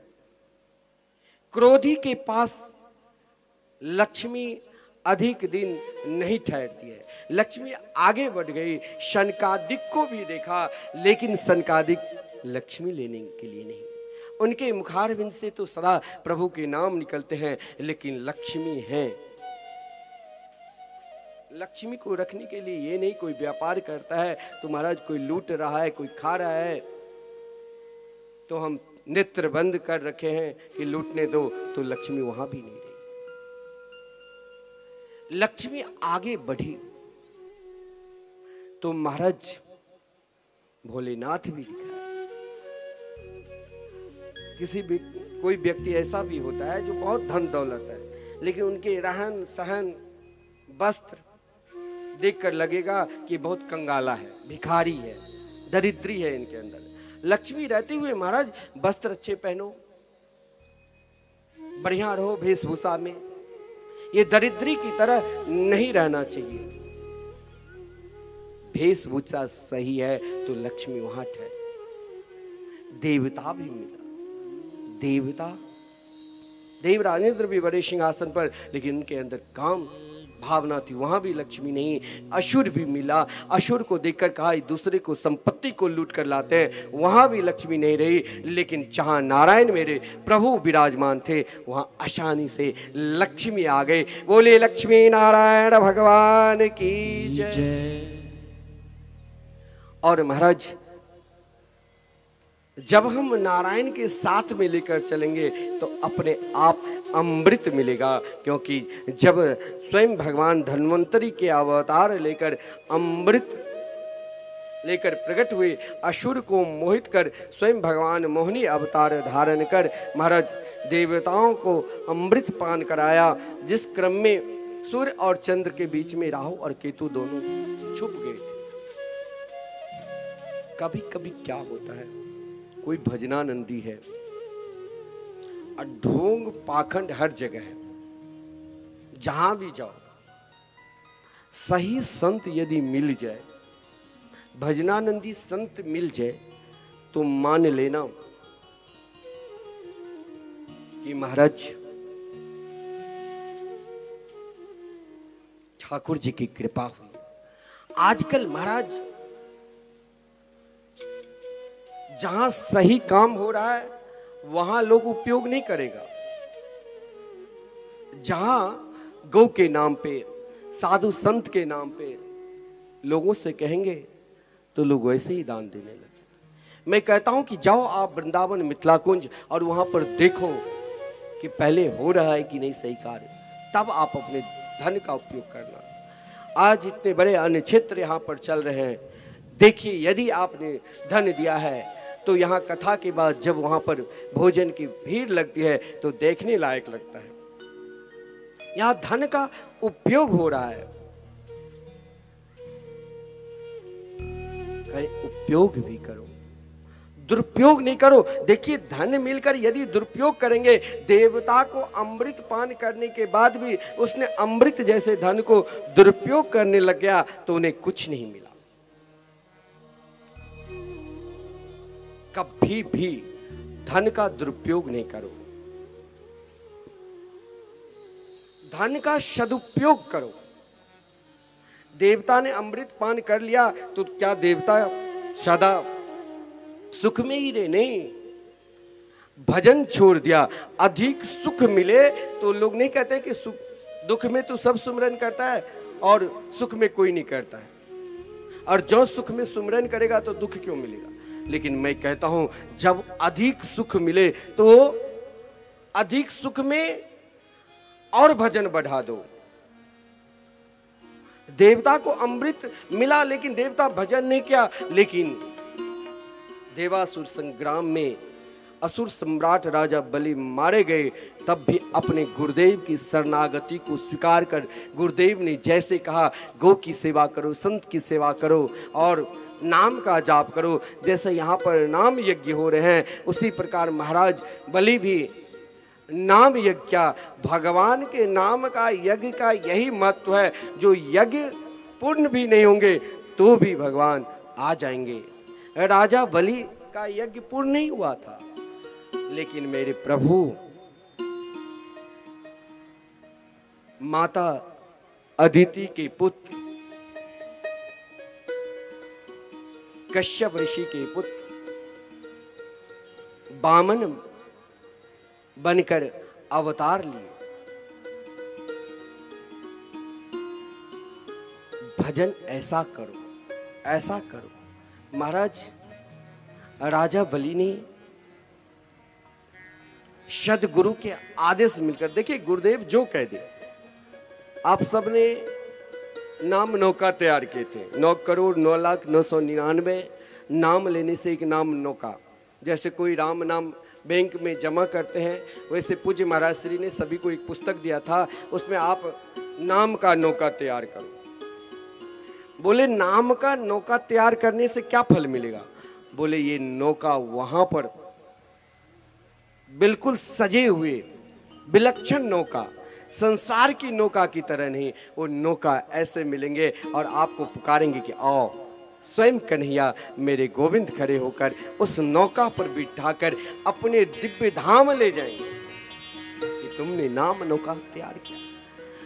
ये नाम यज्ञ के बहुत विलक्षण महत्व है। और भगवान वामन के रूप में अवतार ले भादो मास शुक्ल पक्ष द्वादशी की तिथि थी, दिन के 12 बजे भगवान वामन के देखिए, जब भक्त के ऊपर जल्दी कृपा करते हैं ना भगवान, तो वहां बाल लीला के वर्णन ही नहीं है।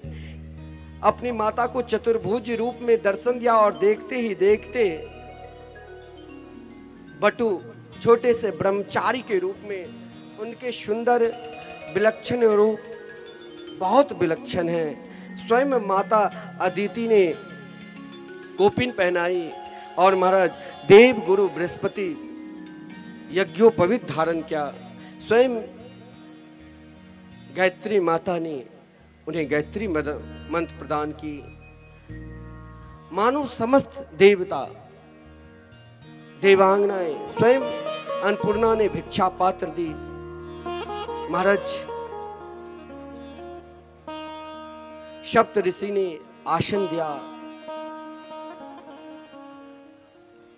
और स्वयं सरस्वती ने जपमाला, ब्रह्मा जी ने कमंडलो बना दिया ब्रह्मचारी और कहा जाओ।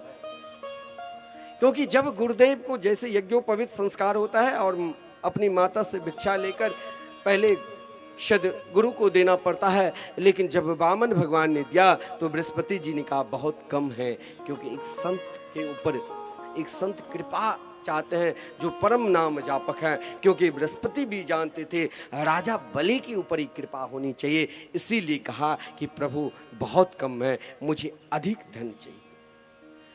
और जब वामन भगवान के जो सुंदर स्वरूप है,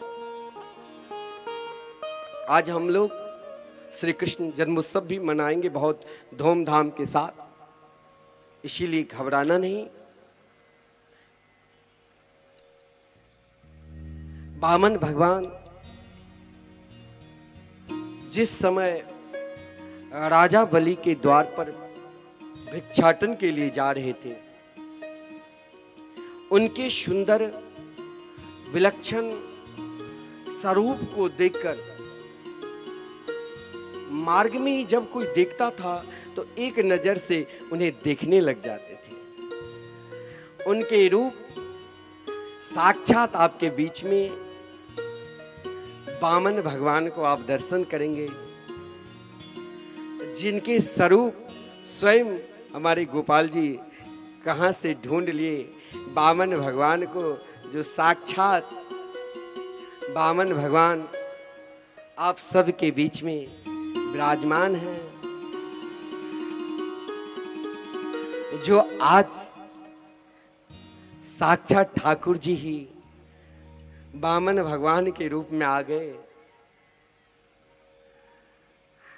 और जब भगवान वामन राजा बलि के द्वार पर भिक्षाटन करने के लिए जा रहे हैं, तो महाराज मार्ग में कोई देखता था तो जैसे आप सब के सब एक नजर से भगवान वामन के सुंदर स्वरूप के दर्शन कर रहे हैं, वैसे जब भगवान वामन मार्ग में जा रहे थे तो सब एक नजर से महाराज उनके सुंदर रूप को दर्शन कर रहा था। और जब महाराज राजा बलि के पास पहुंचे तो महाराज नर्मदा नदी के पूर्वी तट पे जहां राजा बलि यज्ञ कर रहे थे, जहां लाखों साधु संत भगवान के नाम का ही आहुति दे रहे थे, जैसे यहाँ भगवान के मंगलमय नाम का ही आहुति चल रहे हैं। इस आहुति में यदि त्रुटि भी हो जाए तो भी भगवान प्रसन्न हो जाते हैं। महाराज राजा बलि दूर से ही देखा तो स्वागत करने के लिए आए और स्वागत करते हुए क्या कहा, स्वागतम ते नमस्तोभ्यम ब्रह्मन् किं करवाम ते, ब्रह्मर्षीणां तपसाक्षात् मन्ये त्वारे वपुधरम्। जब स्वागत किया और उनके सुंदर स्वरूप को देखकर, देखिए जिस दिन हम भगवान के हो गए, आज महाराज साक्षात कृष्ण मुरारी बामन के रूप में हैं, सब गा रहे हैं, पुकार रहे हैं, तो हम लोग भी कुछ देर पुकारे और क्या कहें, बामन बन गए कृष्ण मुरारी, पधारे राजा बलि के द्वार। बामन बन गए कृष्ण मुरारी, पधारे बामन बलि के द्वार। बामन बन गए कृष्ण मुरारी, पधारे बलि राजा के द्वार। ओ बलि राजा के द्वार, पधारे बलि राजा के द्वार। बलि राजा के द्वार, पधारे बलि राजा के द्वार। बामन बन के कृष्ण मुरारी, पधारे बलि राजा के द्वार। बामन बन के कृष्ण मुरारी, पधारे बलि राजा के द्वार।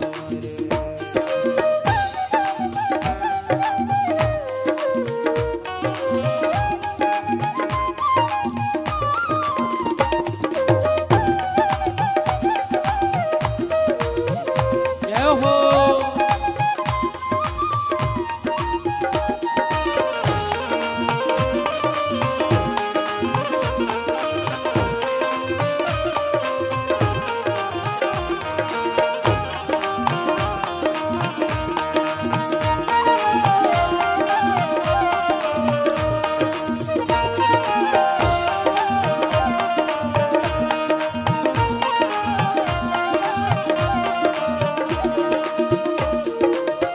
पैर खड़ाऊं हाथ कमंडल, पैर खड़ाऊं हाथ कमंडल, पैर खड़ाऊं हाथ कमंडल, पैर खड़ाऊं हाथ कमंडल।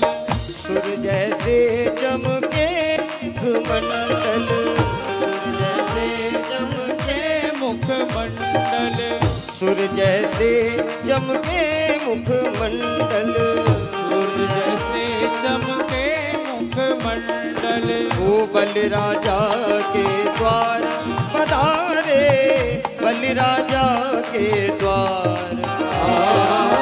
बलि राजा के द्वार, पधारे बलि राजा के हाथ द्वार। उठा करके बामन बन के कृष्ण मुरारी, पधारे बलि राजा ओ बामन बन के कृष्ण मुरारी, पधारे बलि राजा के एक बार प्रेम से बामन भगवान की।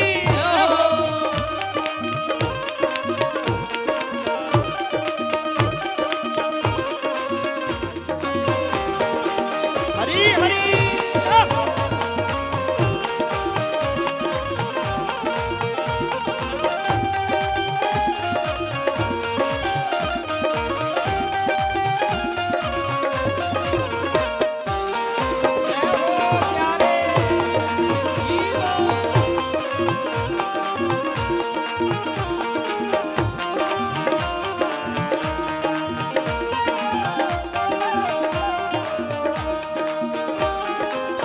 सुर से देव नवन बहुबर से, नभ से देव सुमन बहुबर से, नभ से देव सुमन बहुबर से, देव सुमन बहु बर से, रूप निहार नयन भर हर से, रूप निहार नयन भी बर से, रूप निहार नयन भर हर से, रूप निहार नयन भर हर से।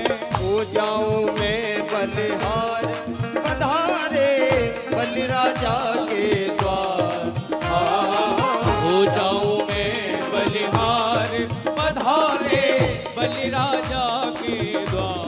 हो बामन बन के भेष मोरा पधारे बलि राजा के, बामन बन के भेष मोरा पधारे बलि राजा के द्वार। बलि राजा के द्वार पधारे बलि राजा के द्वार, बलि राजा के द्वार पधारे बलि राजा के द्वार। हो बामन बन के भेष मोरा पधारे बलि राजा के द्वार।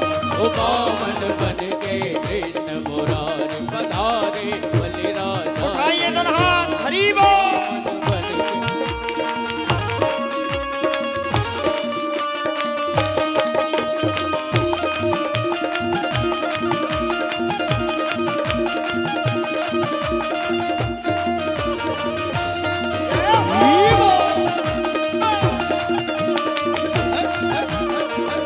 ये बामन बन के कृष्ण मुरारी पधारे बलि राजा के द्वार। ये बामन बन के कृष्ण मुरारी पधारे बलि राजा के द्वार। पधारे बलि राजा के द्वार। ये पधारे बलि राजा के द्वार। पधारे बलि राजा के द्वार। पधारे बलि राजा के द्वार। पधारे बलि राजा के द्वार। पधारे बलि राजा के द्वार। बोल वामन भगवान की जय। अभी आप सब बैठ जाइए और आज तो नंद घर आनंद भयो जय कन्हैया लाल की। उस समय आप सब अपने अपने स्थान पर खड़े होकर खूब नाचना झूमना। अभी तो कुछ देर कथा सुनिए। देखिए, भगवान के पूर्ण रूप से शरणागति होने से क्या लाभ मिलता है महाराज? ये यदि देखना है तो असुर सम्राट राजा बलि की ओर देखो।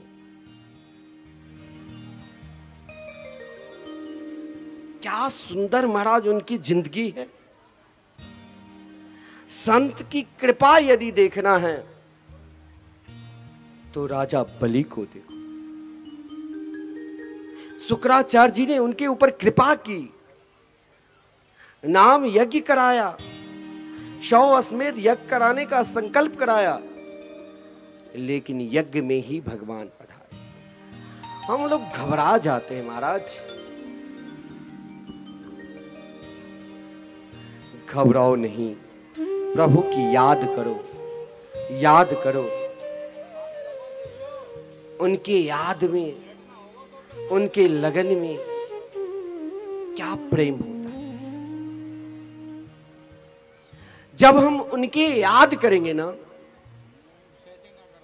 तो क्या होगा। एक बात और ध्यान दो, हम जब भगवान के हो गए तो हर व्यक्ति को लाभ चाहिए।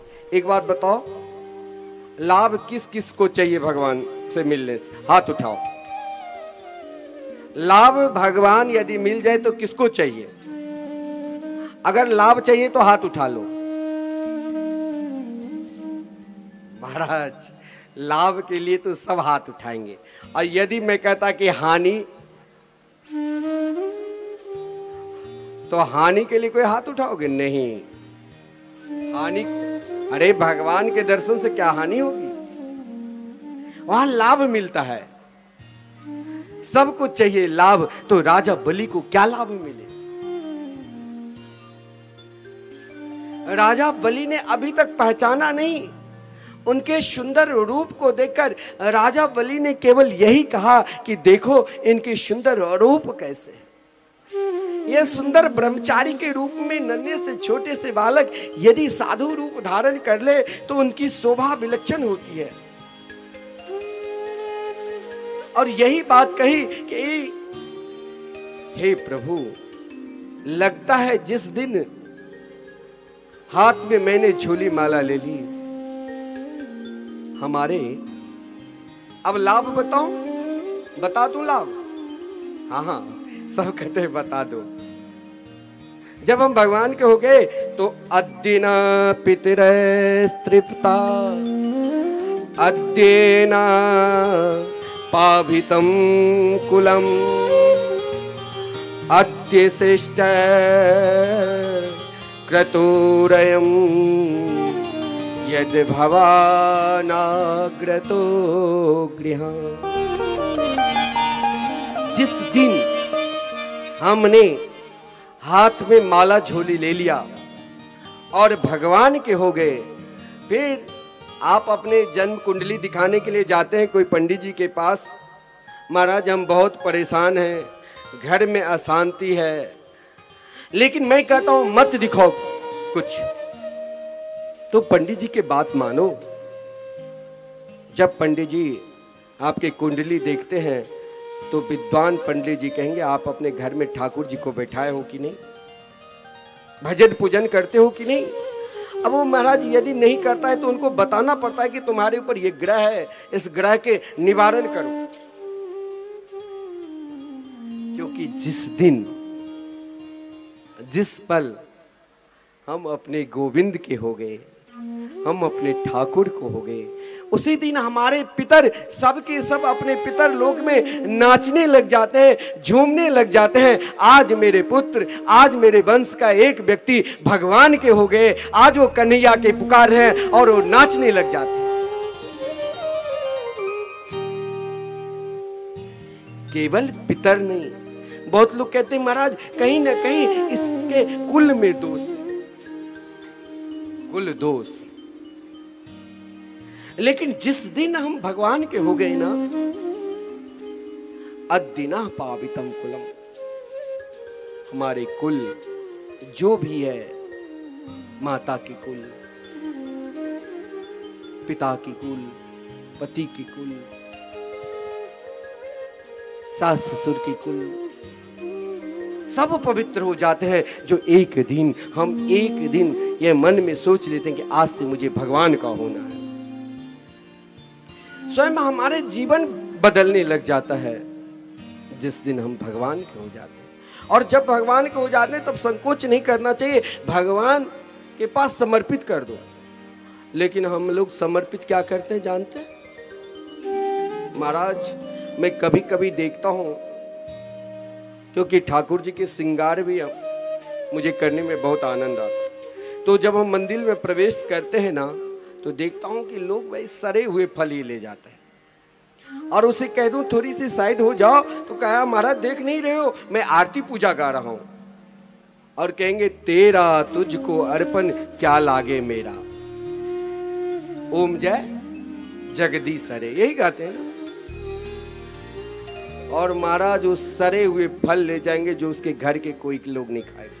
और यहाँ सत्यनारायण कथा ज्यादा लोग अपने घर में कराते हैं, लेकिन मैं देखता हूँ कहीं कहीं मैं भी देखने के लिए जाता हूँ अपने भक्त के यहाँ, तो महाराज वो तो अपने बहुत सुंदर परम सुख धोती, लेकिन पंडित जी के लिए जाली वाले वो टेढ़ी कटन जो कभी वो स्वयं छुएगा नहीं, वो पंडित जी को देते हैं और गाते हैं ताली बजा बजा कर तेरा तुझको अर्पण क्या लागे मेरा। ऐसा नहीं, राजा बलि ने भी अर्पण किया। राजा बलि ने जब तक उनके अंदर अभिमान था, भगवान ने उसे स्वीकार नहीं।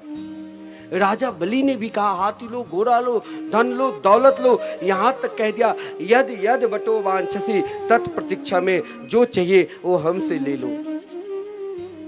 लेकिन भगवान वामन को जब कहा जो चाहिए सो हमसे ले लो, भगवान ने कुछ नहीं बोला। जब बार बार कह रहे हैं कुछ तो हमसे लो, तो भगवान ने कहा यदि देना ही चाहते हो तो 3 कदम मुझे भूमि दो। पदानी त्रीणि दैत्येन्द्र समीतानि पदाम मम।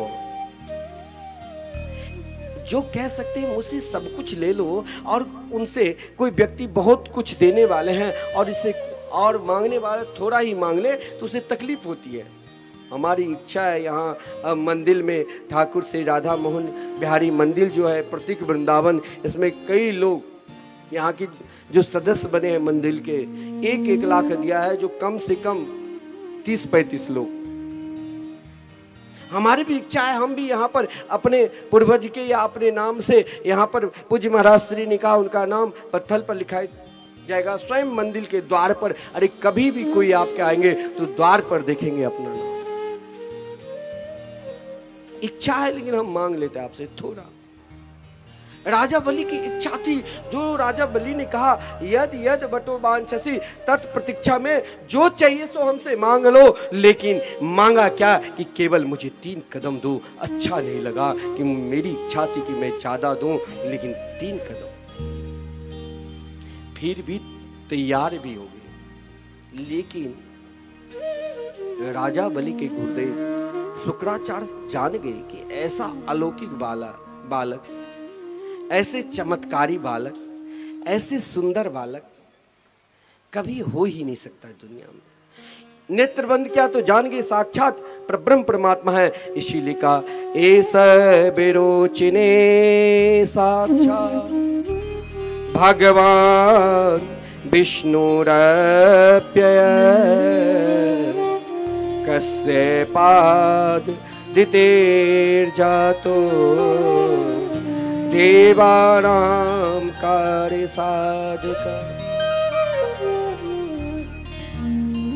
एक बात कहूं, आप जानते हैं कि दान देना चाहिए, इच्छा है, लेकिन आप सामने वाले से विचार लेते हैं और सामने वाले ने कह दिया मत दो, क्या मिलेगा यहां देकर, कौन देखने वाले हैं? ये नहीं, उनकी बात नहीं मानना चाहिए, मानना चाहिए। राजा बलि ने गुरुदेव की बात नहीं माना, कह भी दिया कि भगवान है। बोले जो भगवान सब दुनिया को देते हैं वो आज मेरे द्वार पर मांगने के लिए आए, मैं तो अवश्य दूंगा। गुरुदेव ने उन्हें बहुत समझाया, मानो कहा कि कुछ स्थान ऐसा भी है जहां असत्य बोलो तो भी नहीं माना। उन्हें श्राप भी दे दिया, उस श्राप को भी स्वीकार कर लिए, लेकिन भगवान को अपना लिया तो अपना लिया। संकल्प भी कर लिया, प्रभु ने सब कुछ ले लिया, और लेने के बाद भी 3 कदम का संकल्प, 2 कदम में ही सर्वस्व। पृथ्वी के समस्त लोग ब्रह्मलोक तक नाप लिया था। और देखिए ठाकुर जी कैसे परीक्षा लेते हैं। आप लोग एक क्षण में, एक पल में घबरा जाते हैं, दुखी हो जाते हैं कि अरे बाप रे बाप, मैंने इतने दान पुण्य किया, भगवान को सब कुछ दिया, फिर भी मेरे जीवन में कष्ट। राजा बलि के जीवन में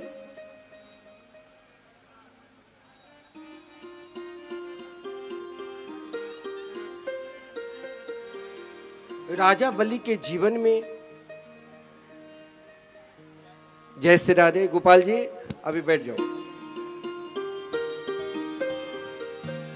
राजा बलि के जीवन में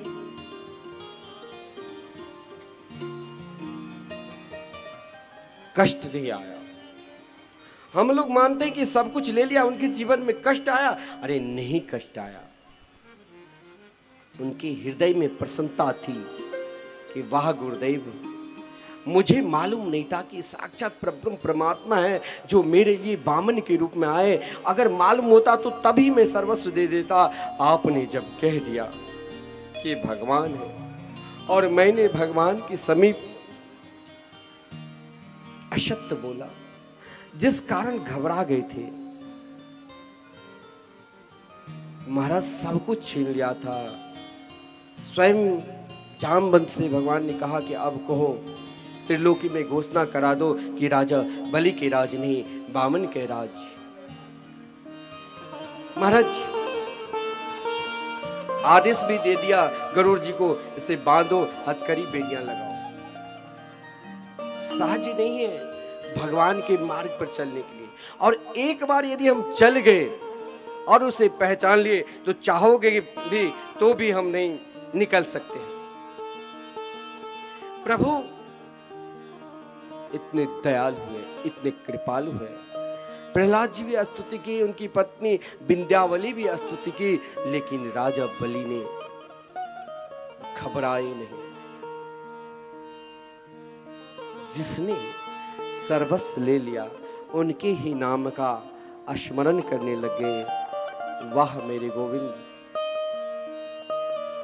वाह मेरे गोपाल, तू कितनी दयालु है रे, कितने कृपालु है। हे मेरे प्रभु, मैं दूं तो दूं क्या। अभी अभी मेरी पत्नी विंध्यावली ने कही, हे प्रभु आप समस्त जगत के मालिक हैं, फिर भी मैं क्या दूं, क्यों नहीं अपने आप को दे दूं, भगवान को दो। जब हम किसी के हो जाते हैं तब हम उसके अधीन हो जाते हैं। राजा बलि ने कहा था, प्रभु अगर आपको लेना ही है तो अब मुझे ले लो, क्योंकि अभी तक धन नष्ट हुआ है, धन के मालिक सुरक्षित है, इसीलिए आप तीसरे कदम मेरे मस्तक के ऊपर रखो। वहां पर भगवान के नेत्र सजल हो गए। ऐसा भी भक्त होता है। और भगवान प्रसन्न होकर कहा कि मैं तुम्हें सुंदर लोक देता हूं, सुतल लोक, जाओ वहां 52 द्वार रहेंगे। अगला मनमंत्र में मैं तुम्हें इंद्र बनाऊंगा।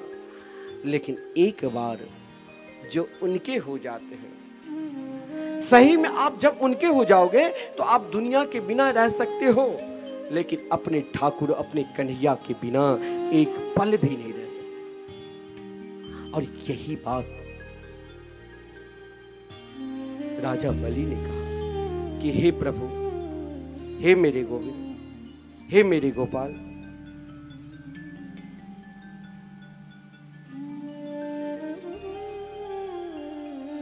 हे मेरे स्वामी, मैं जहां भी रहूं, जिस कोना में रहूं, आपके साथ रहूं।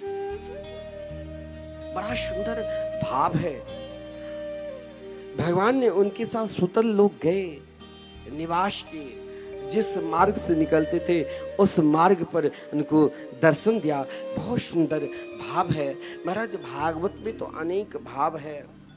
जिस समय महाराज परीक्षित ने सूर्यवंश और चंद्रवंश के राजाओं के विषय में प्रश्न किया, उन राजाओं के चरित्र भी, एक एक राजा के चरित्र ऐसा विलक्षण है, चाहे इक्ष्वाकु हो, चाहे नृग हो, चाहे सरयाति हो, चाहे दिष्ट हो, चाहे धृष्ट हो, चाहे करुसान हो, चाहे नरसंत हो, चाहे वृषध्र हो, जिसने गौ की अनन्य सेवा की, चाहे नभग हो, चाहे कवि हो। जिस नभग के पुत्र नाभाग और जिस नाभाग के पुत्र परम भागवत स्वरूप महाराज अम्बरीश, महाराज अम्बरीश के विषय में यदि आप श्रवण करोगे कि भक्त के जीवन कैसे होते हैं, भक्त का संबंध कैसा होता है। एक व्यक्ति हमारे गुरुदेव के पास गए, कहा कि महाराज जी, गुरुदेव एक बात पूछूं, और आप जब कभी हमारे सदगुरुदेव से आप बात करोगे वो मुस्कुराते ही रहते हैं और बहुत प्यार से आपके बात सुनेंगे, और जैसे ही प्यार से सुनते हैं उसी प्रकार जवाब भी देते हैं। किसी ने कहा कि आप कहते हो कि माला जाप करो, माला जाप करो, भजन करो, भजन करो, लेकिन जब मैं भजन करता हूं तो भजन के समय ही मन बहुत चंचल हो जाते हैं। अनुभव करना, हाथ में लो माला, नेत्र करो बंद, सामने है ठाकुर जी, फिर भी मन कहां से कहां पहुंच जाता है। मन की गति, मन की सीमा ना जाने कहां से कहां चले जाते। लेकिन परम भागवत स्वरूप अम्बरीश जी, जिसने कहा कि तुम मेरे ठाकुर के हो गए हैं, मेरे कन्हैया के हो गए हैं, तो तू अपने मन भी उनके चरणार बिंद में यदि लगा दोगे तो तुम्हारा मन कहीं नहीं जाएगा।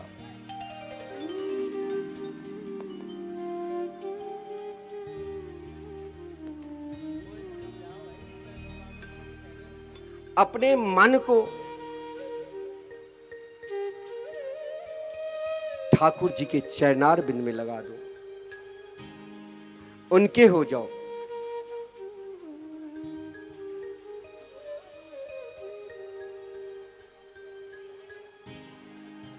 श्री राधे,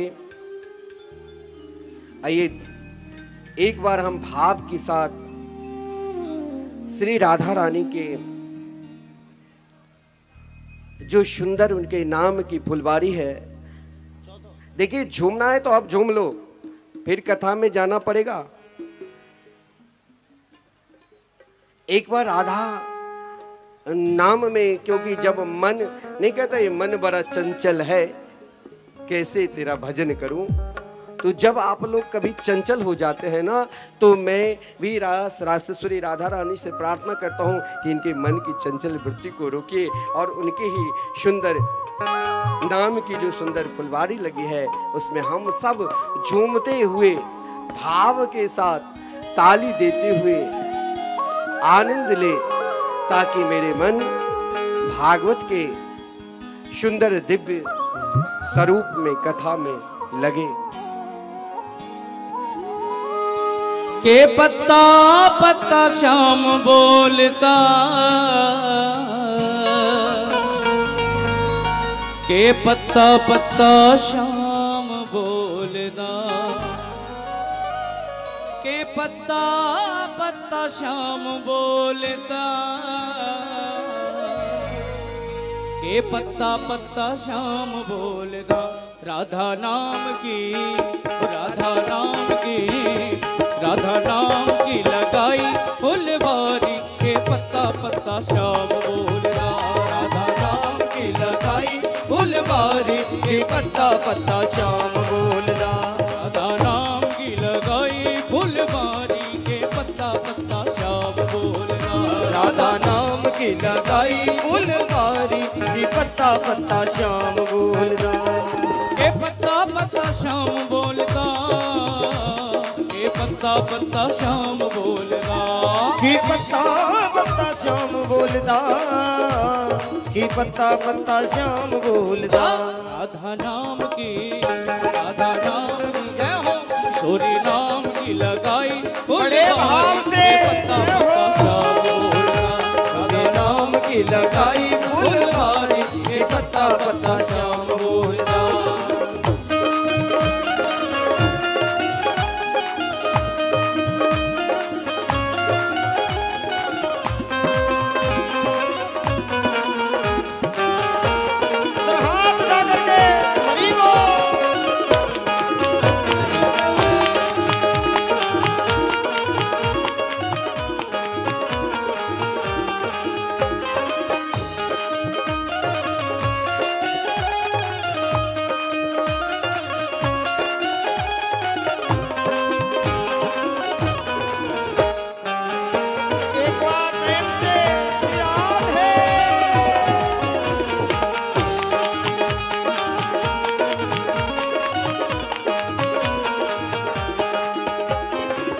राधा नाम का खिल गया उपवन, राधा नाम का खिल गया उपवन, राधा नाम का खिल गया उपवन, राधा नाम का खिल गया उपवन। महक उठा सारा वृंदावन, महक उठा सारा वृंदावन, ओ महक उठा सारा वृंदावन, महक उठा सारा वृंदावन। तुझे गली गली, तुझे गली गली में, तुझे गली गली में शोर भारी, के पत्ता पत्ता श्याम बोलता। तुझे गली गली में शोर भारी, के पत्ता पत्ता श्याम बोलता। राधा नाम की लगाई फुलवारी, के पत्ता पत्ता श्याम बोलता। राधा नाम की लगाई